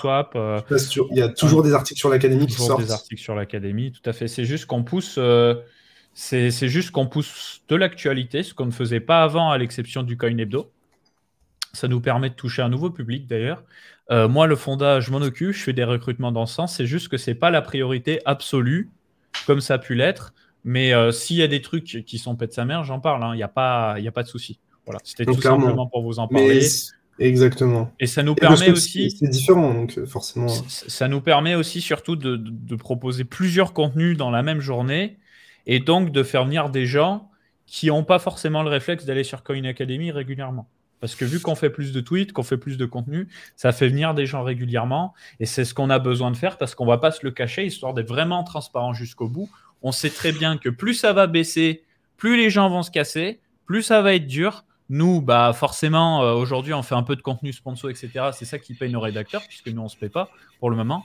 Donc, on est obligé de garder, on est obligé de tenir. Et on sait que l'actualité, c'est quelque chose qui marche bien et qui crée un réflexe pour faire venir les gens. Voilà, tout simplement. Et puis même, je pense que jusqu'à maintenant, on n'en a pas fait. Donc, on voulait essayer d'en faire. Et je pense que c'est intéressant au moins d'essayer des choses, de ne pas se dire non, on ne fera jamais ça. Là, pour le coup, on essaye. Et puis, voilà, ça saoule les gens. Et si ça n'intéresse pas les gens, on arrêtera de le faire. Si ça conquit les gens, on continuera de le faire.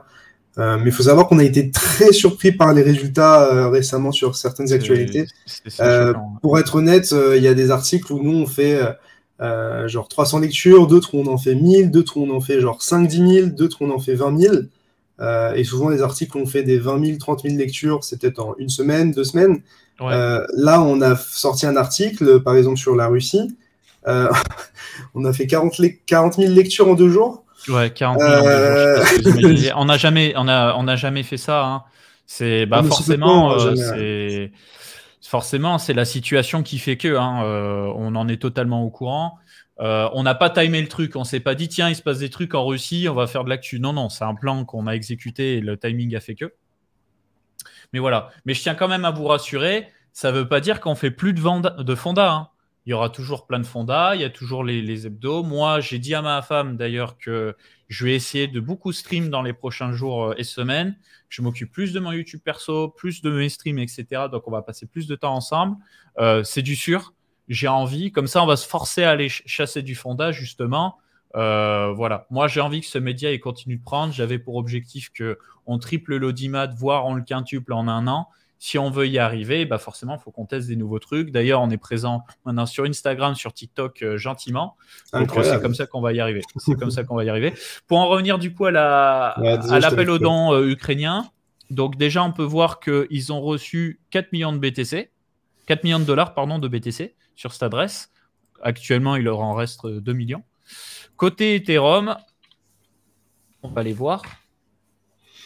C'est ouf. Ouais, 5 millions. Je sais, il y a des gens qui ont envoyé du Shiba et tout, des conneries comme ça. Ouais, il y en a, ils ont envoyé des shitcoins à la con, ouais. Tout à fait. Ils ont reçu des NFT aussi, je crois. Bref, mais Vitalik, il aurait pu donner ses Shiba au final, là. Parce qu'il en a gardé, je crois, non? Ouais, c'est possible. C'est possible. En tout cas, voilà, Shiba, là, pas mal dedans en crypto. Et je vais regarder juste sur Transcan l'USDT. Donc vous voyez, c'est ça qui est bien aussi, c'est que si les gens veulent participer à leur niveau, ils peuvent.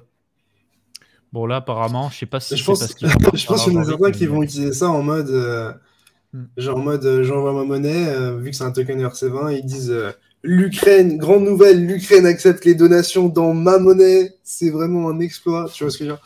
Mais bref. Il y a des gens qui essaient de faire de la com autour de ça. Voilà, et d'ailleurs, SBF. SBF qui a permis aux utilisateurs ukrainiens d'avoir 25 $ airdrop pour tous les clients FTX. Donc c'est sympa, en sachant que eux, les Ukrainiens, n'ont pas les mêmes niveaux de salaire que nous. J'ai cru comprendre qu'on était sur un SMIC. Salaire moyen ukrainien. Ouais. Est-ce qu'on n'aurait pas une petite pensée aux frérots qui, lorsqu'on a tweeté ça sur Coin Academy, ont mis un VPN ukrainien qui se sont fait bloquer leur compte? Ouais, j'ai vu, il y en a qui a essayé. Quelques soldats qui sont tombés au combat. Donc, tu vois, le salaire moyen, je ne sais pas si vous vous rendez compte, les gars, on va zoomer, regardez bien. Hein. Salaire moyen, 200 $ par mois, 300 $ par mois. Donc, rendez-vous compte que 25 $ sur un compte, pour eux, c'est pas 25 $ pour nous, quoi. Il faut bien le comprendre. Donc, ça peut être qualifié de buzz, de récupération, machin. Moi, je ne le vois pas de cet œil-là. Je le vois pas de cet œil-là. Parce que personne ne fait rien et c'est le seul à se bouger en soi. Tu vois, tu sais, ils donnent de l'argent aux gens. Les gens, il y en a qui arrivent quand même à se plaindre alors que le mec donne de l'argent aux gens. Surtout que c'est quelqu'un qui s'est toujours dit qu'il est philanthrope capitaliste en mode, lui, il veut faire un max de cash et il veut rendre un max. Donc, surtout que là, pour le coup, c'est pas pour faire de l'acquisition. C'est-à-dire que c'est tous les gens qui avaient un compte ukrainien qui ont reçu les 25 $. Mais je suis pas sûr qu'en tant qu'Ukrainien, en t'inscrivant après, t'es ces 25 $. Du coup, c'est vraiment genre, pour les gens qui sont sur nos produits, on vous offre ça, tu vois. Genre, c'est pas en mode inscrivez-vous pour avoir les 25 $. Ok, Binance Charity, elle lance une campagne dedans pour l'Ukraine aussi, on me dit dans le chat. C'est cool. Ça marche. Voilà, et donc, on place la petite news. J'avoue que ça m'a fait sourire quand même. En fait, il y a une pression acheteuse sur l'UST qui est tellement forte, les gens qui se débarrassent de leur monnaie ukrainienne pour de l'UST, que l'UST a décroché du dollar. Vous voyez là actuellement, USDT, pardon, pas UST. Là, vous pouvez voir qu'un USDT est à 1,12 $ au lieu d'être à 1 $, tellement les gens se ruent sur Il y a beaucoup de demandes sur les... En fait, ce que ça veut dire, c'est que les gens, ils veulent acheter de l'USDT pour, tout simplement... se débarrasser de leur monnaie ukrainienne. Parce qu'en fait, imagine le gouvernement... J'essaie de faire le lien avec, est-ce que les gens essayent d'acheter de la crypto ou justement c'est l'inverse, tu vois? Non, moi, je pense que c'est surtout un moyen pour eux très, très rapide, pour ceux qui ont voulu quitter le pays. Je passe en dollars, en fait, tout simplement. Non, mais... Ils disent, peut-être ma monnaie ukrainienne, elle ne vaudra plus rien, donc au moins, je passe en dollars, tu vois. Ouais, et puis sans parler de ça, donc il y a beaucoup de gens qui ont quitté le pays fast, avant qu'il y ait eu un blocage et que les personnes de 18 à 60 ans de sexe masculin soient obligées de rester pour se battre. Et donc, quoi de mieux que de faire quelques clics gauche sur Binance, acheter son USDT, l'envoyer à l'autre bout de la planète et puis faire une nouvelle vie de réfugié potentiellement ailleurs avec de l'argent. Moi, je le vois comme ça aussi. Parce qu'il faut savoir que du côté russe, on en a parlé d'ailleurs, c'est le communisme, hein, de toute façon. On peut en parler pendant des heures, mais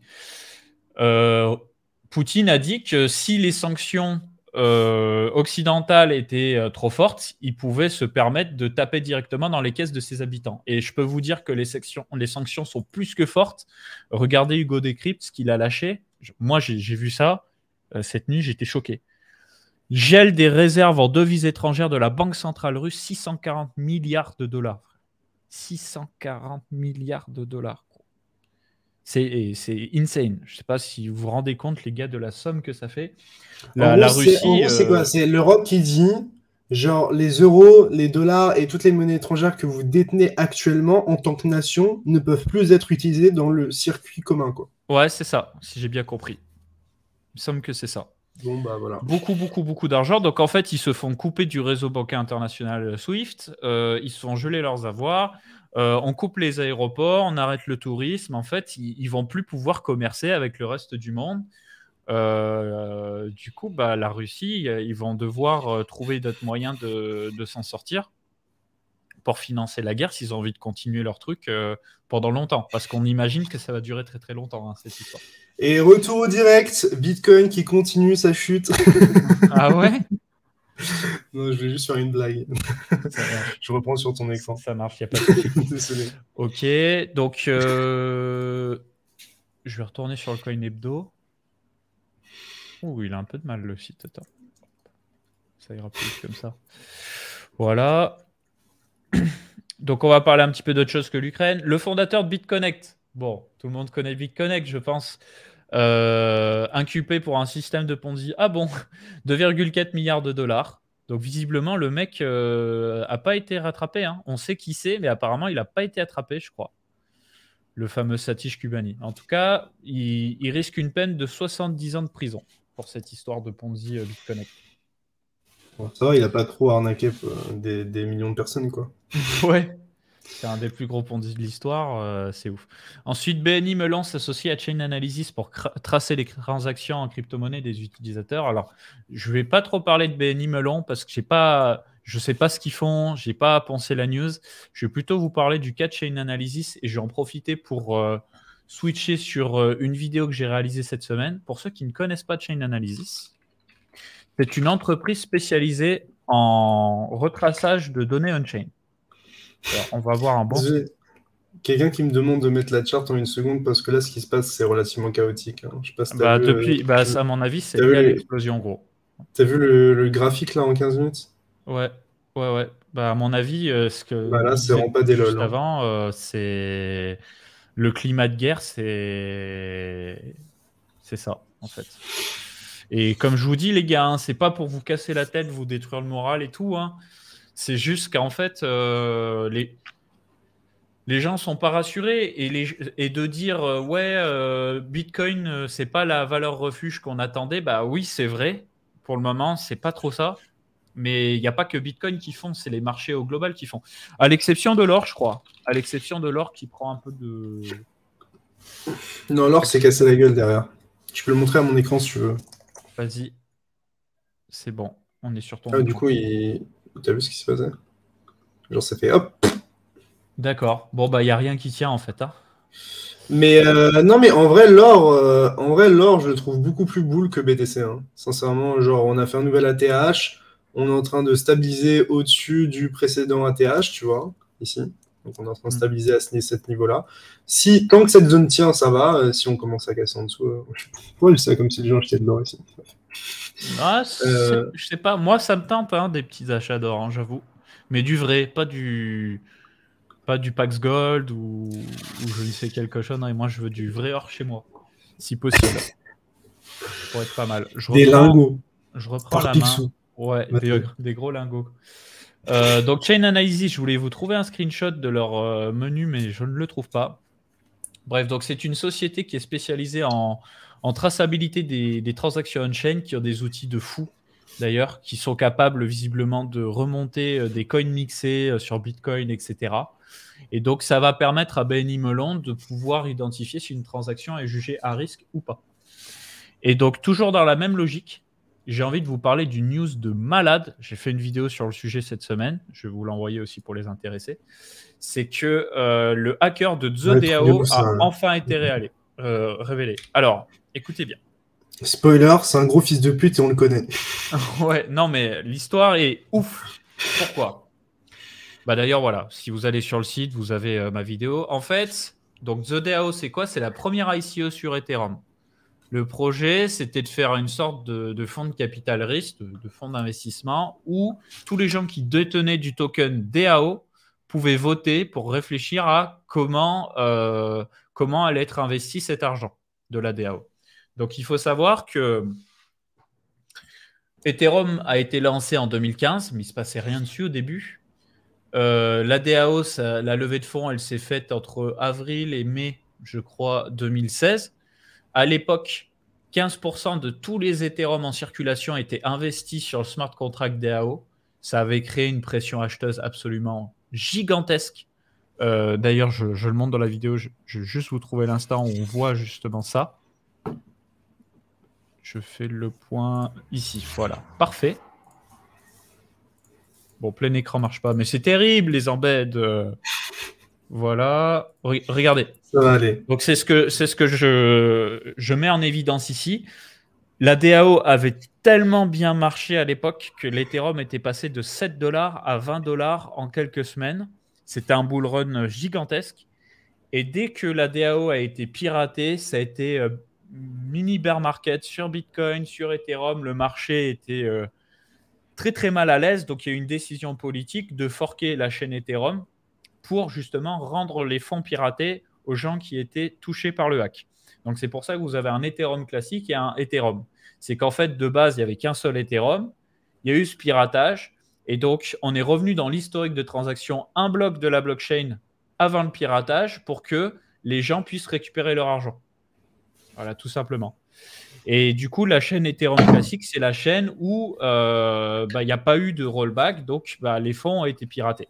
Et il faut savoir que le hacker qui s'est occupé de pirater les fonds a essayé de blanchir son pognon de manière assez bien designée, je dois dire. Donc, c'est ce qu'on a schématisé ici. Donc, le gars en question a transformé ses Ethereum classiques en Bitcoin avec Shapeshift, qui est un exchange centralisé, un petit peu à la manière d'Uniswap à l'époque, où en fait, vous n'aviez pas besoin de donner votre identité.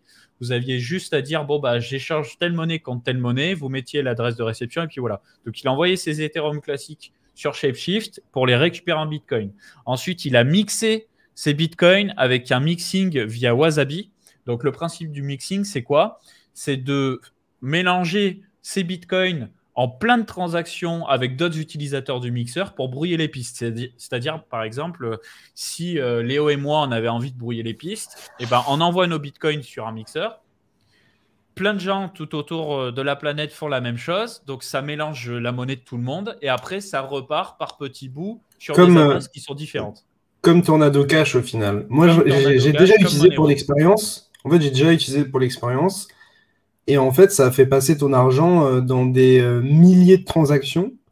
Et en fait, le fait de faire des milliers de transactions, de ce que j'ai compris, de le faire passer par des milliers de wallets, bien, ça brouille les pistes, vu que c'est en plein petits morceaux. Et à la fin, tu peux récupérer ton argent sur un autre endroit. Évidemment, tu payes tous les frais et ça coûte assez cher. De mémoire, pour 10 Ethereum, par exemple, c'était genre peut-être 0,2 Ethereum de frais. C'était beaucoup. C'est beaucoup, ouais. Et d'ailleurs, tu peux pas le faire pour des montants personnalisés. Tu es obligé de le faire pour des montants finis, de ce que j'ai compris. D'accord, ok. Et donc tiens. Bref, et tu peux le faire et voilà, ça marche bien. Voilà. Ça marche. Donc, sors-moi de cette merde qui pète. Ensuite, donc, une fois que les bitcoins ont été mixés, il les a envoyés sur un exchange. Et ce qu'il a fait, c'est qu'il a vendu ses bitcoins sur l'exchange pour acheter du green, qui est une crypto-monnaie anonyme qui avait le vent en poupe d'ailleurs pendant le bear market. Donc, historique très très rapide. Le green, en gros, ça a été un petit peu le Satoshi Nakamoto bis. C'était un gars qui s'appelait Tom Jedusor, c'est comme dans Harry Potter, qui a balancé un white paper en mode ouais, Bitcoin c'est bien, mais moi je pense qu'il faudrait designer la blockchain comme ça, patati patata. Et du coup, bon, ça a une crypto-monnaie qui est relativement anonyme. Et en fait, ce qu'il faut savoir, c'est que l'entreprise Chain Analysis, en partenariat avec différents gouvernements, j'imagine, a réussi à retracer toutes les transactions. Parce que pour vous mettre dans le contexte, vous imaginez bien que quand il y a eu le piratage de la DAO, la question s'est posée de les créateurs de la DAO sont peut-être derrière le piratage. Donc, du coup, les gars, comme ils étaient clean, ils ont coopéré. Ils ont dit, non, on n'est pas derrière ça, on va vous aider. Et donc, à l'aide de différents services secrets et gouvernements, j'imagine, ils ont attaqué le dossier de comment on peut retracer les transactions.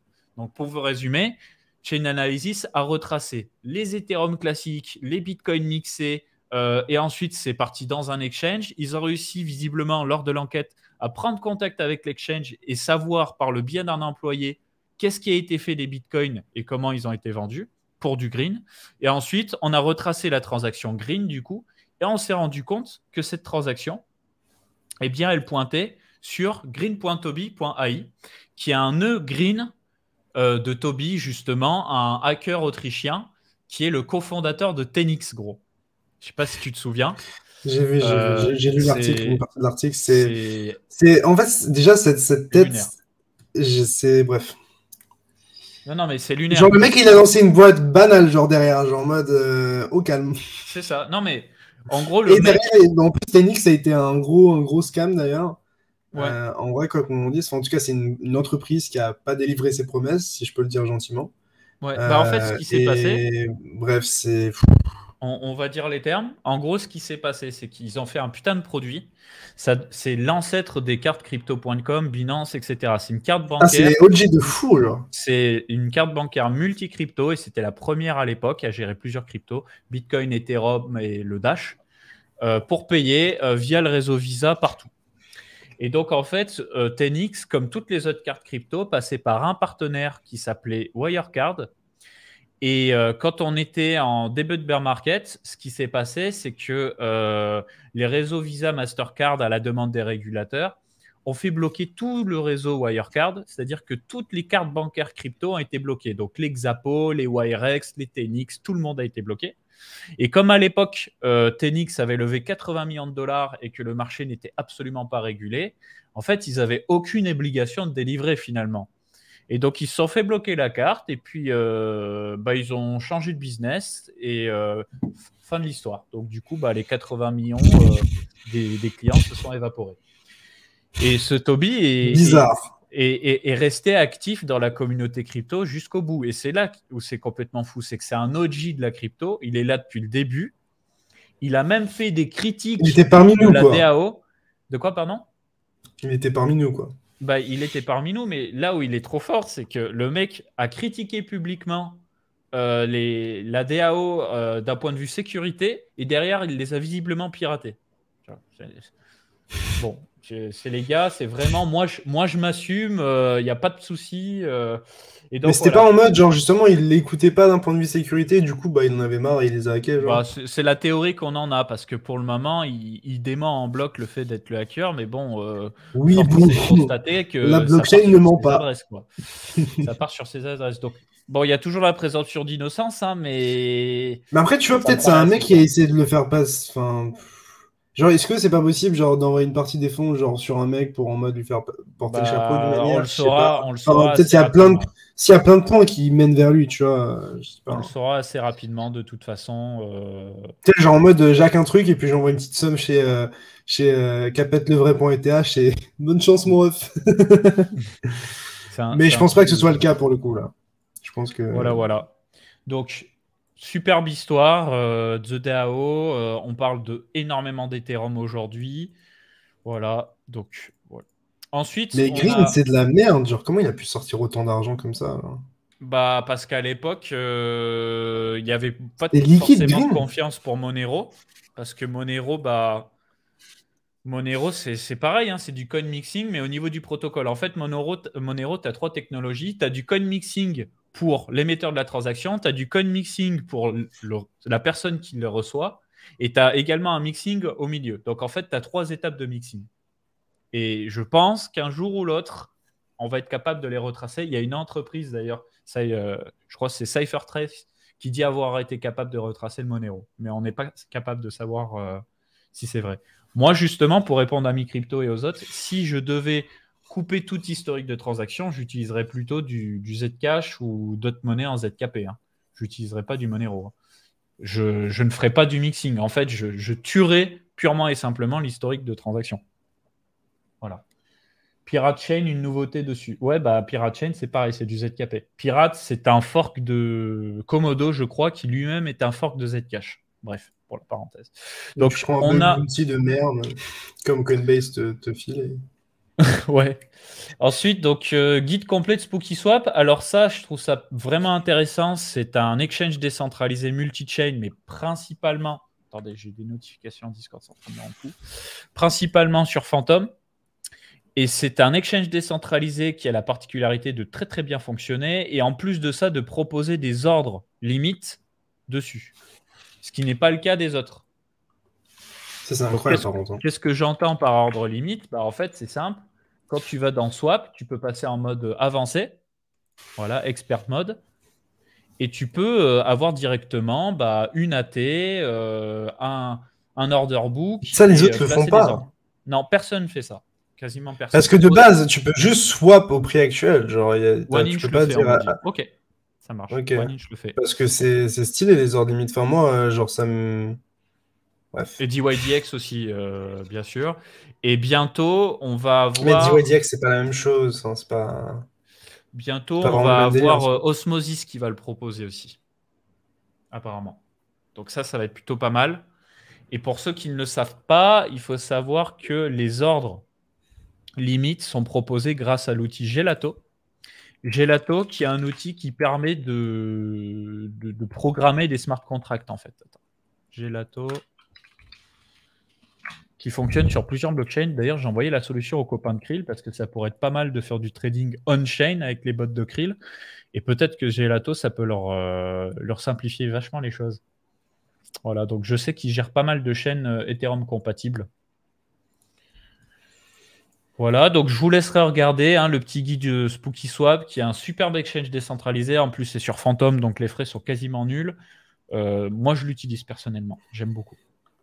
Ensuite, j'ai envie de vous parler du problème de diversité sur les clients Ethereum. Là encore, on a fait un article complet sur le sujet. On a même eu une réponse d'Abdel sur le sujet. Donc, en fait, le problème, c'est quoi? C'est qu'il y a plusieurs clients Ethereum. Donc, ces différents clients Ethereum, entre autres, peuvent être des nœuds validateurs du réseau Ethereum 2.0 quand on va passer en Proof of Stake. Et en fait, ce qui se passe, c'est que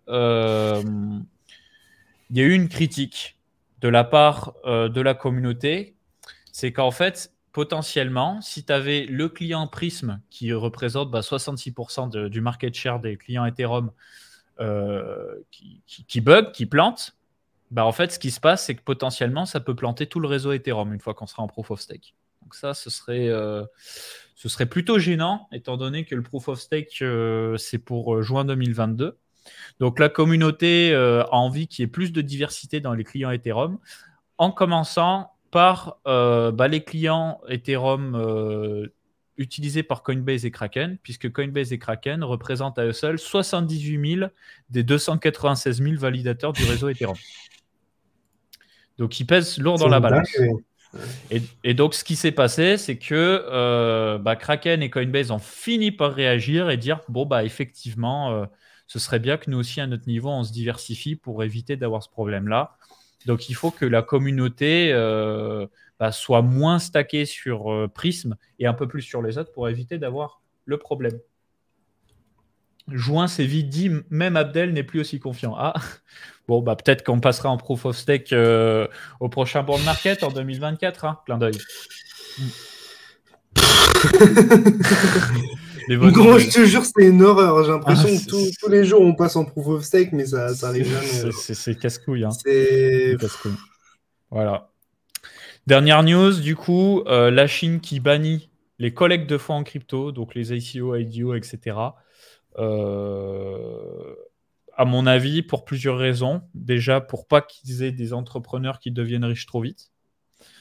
La deuxième raison, c'est qu'ils veulent faire une plateforme de vente de NFT, etc., gouvernementale, et je pense qu'ils veulent se garder le privilège de proposer ces levées de fonds, que tout passe par eux, en fait. Voilà.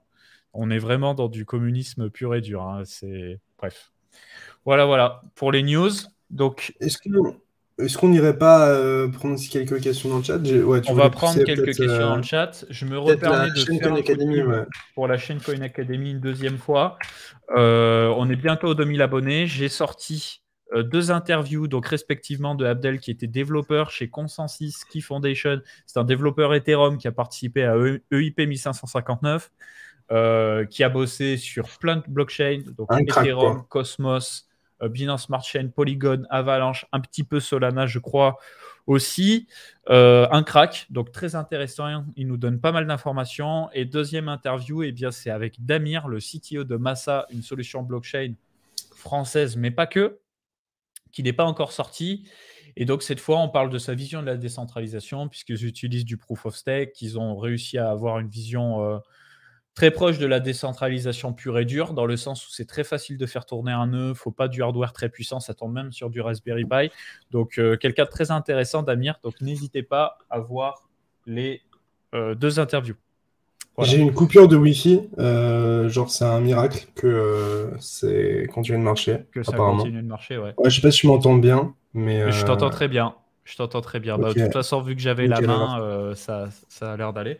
Donc voilà, n'hésitez pas les frérots à suivre Coin Academy. On va essayer de vous sortir d'autres contenus. Donc il y a les rediffusions des lives qu'on vous fait le dimanche. Il y aura d'autres interviews. J'ai l'intention d'en faire une avec le créateur de Retrib, entre autres. Krill aussi, j'aimerais bien qu'on interviewe Krill. Donc beaucoup de Français. Et puis après, j'irai voir des projets qui me bottent bien pour aller les questionner directement. Ça pourrait être pas mal. Et j'ai envie de vous proposer aussi des petits tutos sur la chaîne de Coin Academy. Tôt ou tard, il faut que je m'en occupe. Voilà. Donc n'hésitez pas, il n'y aura pas que des formats d'1 heure sur la chaîne. Est-ce qu'on n'irait pas prendre du coup les questions dans le chat? Questions du chat. Je te remets la vue sur la chart, histoire qu'on voit qu'on est en train de perdre de l'argent en temps réel, tous ensemble avec le sourire. Voilà. Donc si vous avez des questions, le chat, n'hésitez pas. N'hésitez pas, les frères. Toujours au top vos masterclass. Bah écoute, quel plaisir de lire ça. Des tutos, ça peut être vraiment bien. En vidéo, pour le coup, moi, je vais en faire de plus en plus. Là, j'ai une vidéo sur OpenSea, LuxRare, OpenSea vs LuxRare et pas mal d'autres trucs qui arrivent.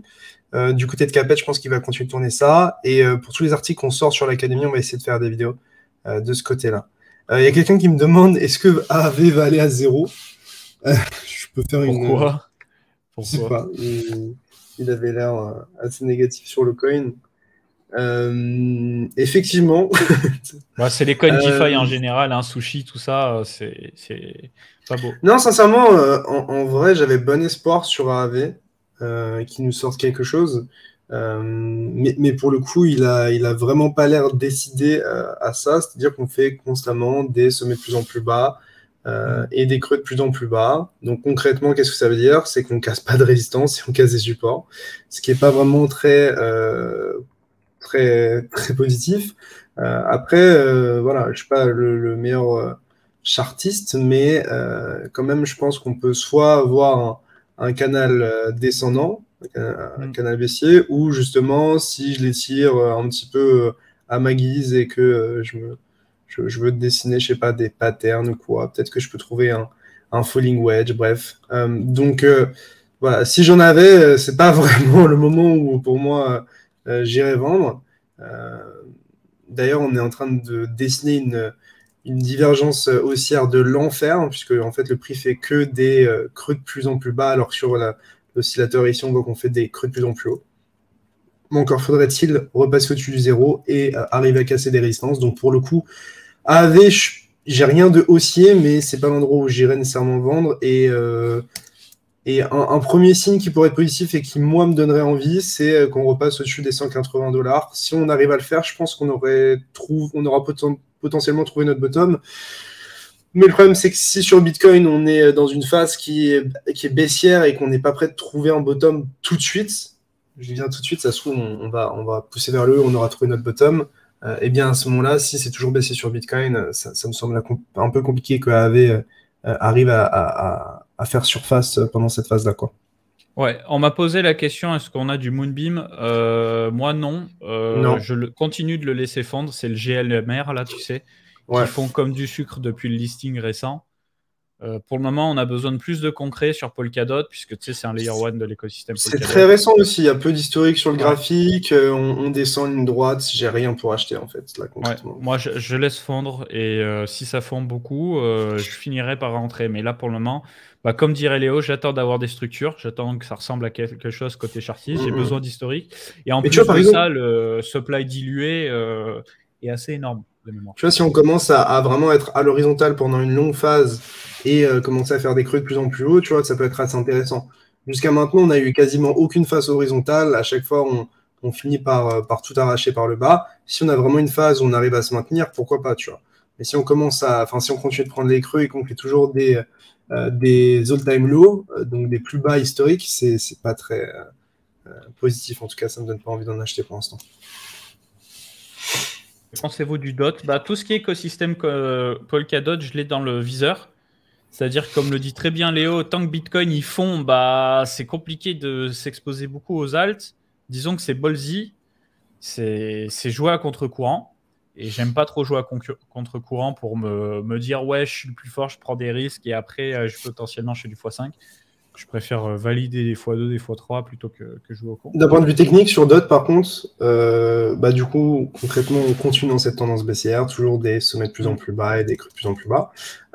Pour le coup, ce qui est intéressant ici, c'est qu'on a utilisé ce prix ici comme un support. Certes, on l'a cassé et maintenant, on s'en sert comme résistance.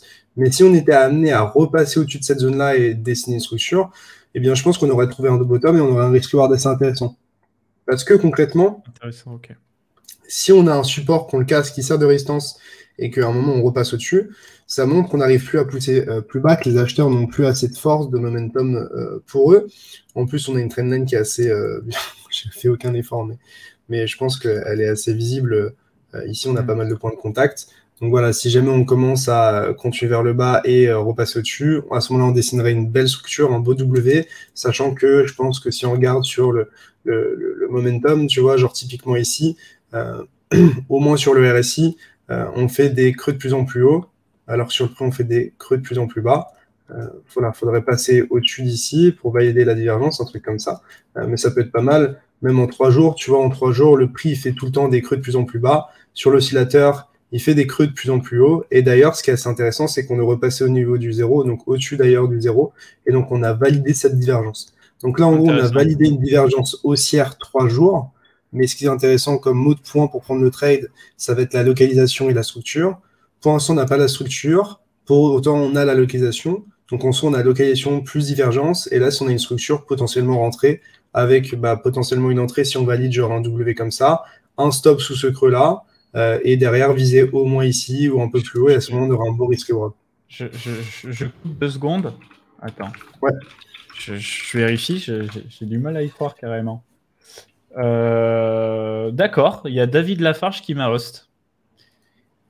Merci beaucoup. Merci beaucoup, David. C'est super sympa. Ça fait plaisir déjà que tu nous écoutes côté crypto. Et je te remercie. C'est vraiment cool. Qu'est-ce que je voulais dire? Moi, Polkadot, ça me plaît de ouf, les gars. Parce que vous savez que je suis très branché Cosmos, mais je suis pas du genre à vouloir enterrer Polkadot. Maintenant, Cosmos a pris beaucoup d'avance. On a besoin de plus de concret. Mais ça fait partie des jetons qui me font vraiment de l'œil. Voilà. Donc, je vais répondre très rapidement à plein de questions du chat, Léo, parce que c'est vrai qu'au final... Ouais. Juste en fait, en gros, David, apparemment, il m'a host. Du coup, je savais pas que j'ai pas vu le chat. Donc, merci David, en tout cas, de partager l'émission. Ça fait grave plaisir. Ok, j'ai eu un bout de host, moi aussi, qui s'était affiché dans le chat. Il a fait un double host, du coup. Ça marche. Qu'est-ce que je voulais dire? Les questions du chat, pardon, excusez-moi. Donc, on m'a posé la question, est-ce que je pense que le Solana va kill l'Ethereum? Pas du tout. Ils vont coexister. D'ailleurs, on peut parler du prix du sol, mais en fait, il faut bien comprendre que Solana ne répond pas du tout aux mêmes questions qu'Ethereum. Ethereum vise la décentralisation, l'approche ultra-modulaire, ultra-communautaire. Solana est quand même moins dans l'approche communautaire au niveau de son layer 1. Je ne parle pas des jetons sous-jacents, des projets sous-jacents à Solana. Mais Solana en tant que tel, c'est quand même très centralisé. Il y a effectivement un millier de nœuds, mais pour autant, c'est la Solana Foundation qui gère tout, quoi. Voilà.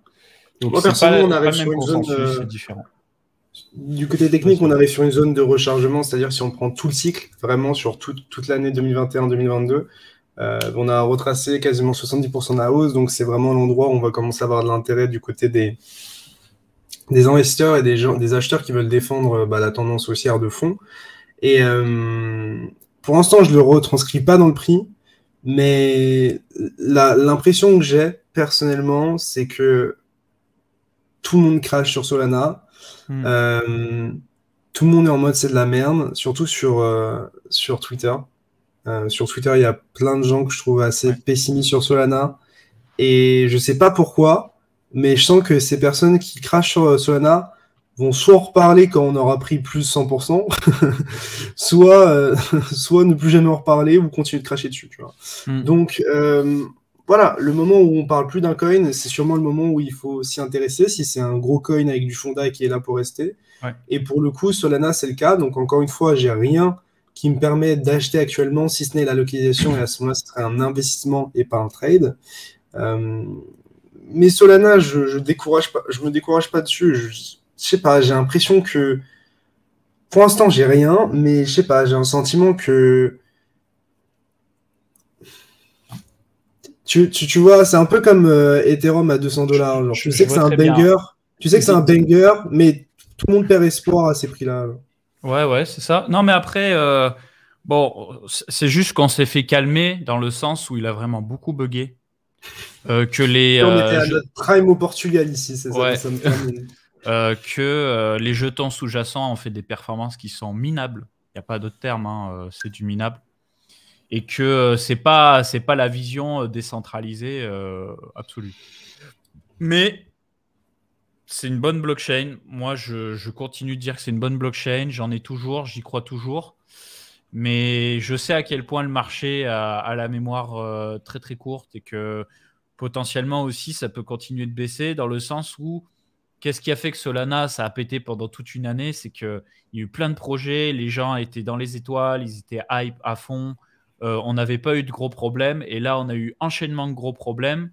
Les projets sous-jacents de Solana ne font pas bander, on se le dise. Il y a plein de launchpads, on ne sait même plus où s'y prendre. Il n'y a pas d'application révolutionnaire en l'état sur Solana qui a fait vraiment, vraiment mouche. Hein. D'ailleurs, je pense, une petite pensée pour Media. Et voilà, donc faut être patient. Faut être patient avec Solana. Mais moi, je ne mets pas la poubelle. Ouais, je sais pas, moi j'ai le sentiment que ça va reprendre et je sais pas comment ça va reprendre, tu vois. Moi, je suis peut-être trop optimiste. Mais je crois, par exemple, que le fait que OpenSea intègre Solana peut donner un deuxième souffle au NFT. Je pense que FTX ou SBF continueront tôt ou tard de supporter ce truc-là et de sortir des trucs. Moi, j'ai un peu l'impression que ils vont préparer des trucs ou des bangers en soum et dès que le marché va être prêt à reprendre, ils vont les sortir. Ouais, c'est très possible. Ces mecs-là, Solana, je les vois beaucoup plus comme des marketeux que comme des gros techos d'une certaine manière. D'ailleurs, un des co-founders, je crois, Raj, c'est juste un marketeux de ce que j'ai compris, et un expert en com qu'un vrai techos. Mais en tout cas, c'est ce qu'on m'a dit. Même des techos m'ont dit ça. Donc, après, ça se trouve, c'est totalement faux, mais vous avez l'idée. Donc voilà, moi, le moment où plus personne n'en parle et plus personne n'y croit, c'est le moment où je commence à m'intéresser. Encore une fois, je n'irai pas mettre ma maison dessus. Mais voilà, si un jour on dessine de belles structures dans cette localisation, c'est clair que ce ne sera pas le moment où il faudra chiner et c'est le moment où il faudra commencer à porter ses couilles, je pense. Ouais. Bah, je surveille. De toute façon, ça fait partie des top layer 1 que j'ai dans le viseur. Mais il y a Phantom aussi en face. Phantom qui, en plus de ça, a une chaîne EVM compatible. Très, très puissant, Phantom. J'aime beaucoup. Et pour qu'il soit par-dessus Phantom, j'aime beaucoup. Faut dire. Phantom, ouais. De toute façon, graphiquement, le marché ressemble à rien. On est en train de retester un support qu'on a déjà testé pas mal de fois. On est proche d'une zone de long terme d'investissement. Moi, personnellement, j'ai rien pour rentrer pour l'instant. Après, si on commence à latéraliser et faire un truc sympa comme sur Luna, où tu sais, on fait un truc comme ça et on part là, pourquoi pas. Mais là, pour l'instant, ça me paraît un peu trop tôt. Même si on a fait un beau W ici et qu'on est en train de le retester, si on redessine un W et qu'on nous montre qu'on est prêt à partir plus haut, pourquoi pas se positionner. Mais c'est pas le genre de graphique où j'ai nécessairement envie de me positionner pour l'instant. Et peut-être qu'en soi, on se dirige vers un marché qui va être long et douloureux, du style, tu vois, genre en mode... peut-être. Genre, en fait, on fait peut-être un truc comme ça. C'est très possible. Je sais pas, bref, aucune idée, mais... C'est très possible. Mais ouais, ce que tu dis, c'est vrai, par rapport à Solana, le fait de se garder les bonnes nouvelles et de tout dégainer d'un coup, ça fait sens. C'est pareil du côté de Starkware, on m'en parlait dans le chat en me disant, vous pensez pas que c'est un banger Starkware, mais bien sûr que tous les produits Starkware, les ZKP, c'est un banger de fou. Merci à toutes les personnes qui découvrent d'ailleurs le stream avec le host de David ou même de Owen, ça fait très très plaisir. Et voilà, j'espère que vous aurez envie de revenir ici les prochains dimanches soirs. Yes, tous les dimanches live crypto. Hein. Ouais, peut-être d'autres questions dans le chat, je sais pas. Moi, pour être très honnête sur les graphiques d'altcoin, en fait, que tu me dises Phantom, Solana ou autre, enfin tout ressemble à, enfin tout est dégueulasse. Il y a juste Luna que je trouvais intéressant, mais alors je réponds juste. J'ai l'impression que vous sous-estimez beaucoup Avax. Alors pas du tout, pas du tout. J'estime beaucoup Avax. On attend les subnets, comme tu dis, et tout ce que ça va proposer. C'est juste que les frais de transaction sont un petit peu plus chers que Phantom. Donc, j'ai effectivement plus un biais Solana Phantom pour ce côté frais de transaction pas cher. Mais Avalanche est bien entendu un banger. Hein. Il n'y a pas de doute là-dessus. Même Polygon Matic, qui n'a pas les propriétés de scalabilité insane des autres, mais qui pour autant s'en sort très bien.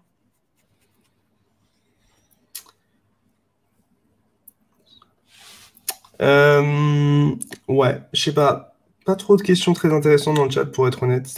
Les gens sont trop calmes, je crois. Les gens sont très très calmes. Ok, bah écoute, je pense qu'on arrive au bout. J'aime trop les teaser, bordel.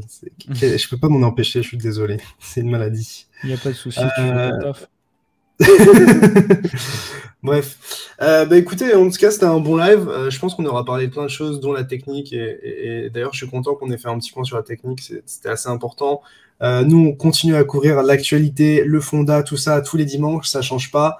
Coinacademy.fr, vous le savez, on essaye de publier un maximum dessus. Bordel, je suis tellement fier de ce média, c'est fou. C'est fou. Bah ouais, ça tout bosse bien. Tout ce qu'on sort sur les dates, on a 3, 4, 5 articles par jour, on a des trucs hyper variés. Enfin bref, je suis trop content. Si jamais vous débutez en crypto, vous avez l'académie qui est disponible ici, qui vous permet de retrouver des articles de 1 à 2 minutes de temps de lecture sur les sujets les plus importants. Peu importe que ce soit vraiment les bases, le trading, la sécurité, la DeFi, les NFT, la fiscalité, la blockchain, bref, tout ce qu'il faut savoir. Donc n'hésitez pas. Allez checker ça, coinacademy.fr/academy. Et pour l'actualité, vous avez absolument sur la home ou même sur l'onglet actualité directement. Bah écoute, moi c'est tout de mon côté, Capet. Peut-être tu veux le dernier mot, mot de la fin. Simple, hein. Je vous remets encore une fois la chaîne de Coin Academy. Je veux vraiment les 2000 followers. Nous, on est là. Vous voyez le site, on vous propose plein de contenu tous les jours. Voilà. Actualité, fondamentale, technique. On se préoccupe de ce marché, vous inquiétez pas. C'est juste que là, on est un peu à contre-courant au niveau de la technique, donc c'est pas évident. C'est des moments qui sont pas évidents. Quand vous êtes dans une stratégie d'investissement en DCA, vous en battez un peu les couilles et vous avez totalement raison. Nous, on est déjà très exposé au marché. On a été dopé par 2 années, 2020 et 2021, avec des performances absolument folles, Léo. Donc forcément, nous on s'est gavé. Et on a envie de se gaver encore plus. C'est ça, c'est l'argent, vous connaissez. Mais en ce moment, c'est pas forcément évident techniquement. On a quand même quelques bagues qui pètent bien. Je pense à Juno notamment, que j'ai TP à 70% à 29,50$ de mon côté. Mais voilà. Également, petite parenthèse pour terminer, je vais vous en parler très bientôt. Je suis devenu actionnaire d'une entreprise qui va utiliser la technologie NFT pour pouvoir financer des projets dans l'humanitaire, la reforestation, plein de projets qui sont plutôt cool en fait. Ça s'appelle Carbonable. Voilà, donc j'en ferai partie avec plusieurs advisors que vous connaissez plus ou moins.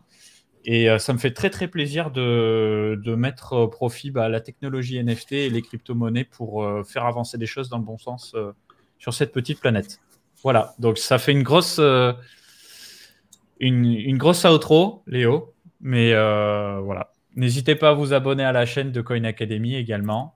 On se redit à la semaine prochaine. Bientôt actionnaire de Diamond Sense Club, non ? Peut-être. Peut-être. Juste pour terminer encore une fois, la rediff va être disponible directement sur la chaîne YouTube Coin Academy sur YouTube si jamais. Et le BG qui s'appelle Yacine dans le chat va vous mettre les timestamps. Donc voilà, s'il y a des parties plus spécifiques que vous voulez voir dans le stream, sera directement indiqué dans les timestamps sur la vidéo sur YouTube avec tous les petits chapitres, etc. Donc ça va être parfait. Voilà, et passez une bonne soirée et on se retrouve a priori dimanche prochain pour une nouvelle masterclass et apprendre de nouvelles choses. Tchuss. Ciao tout le monde.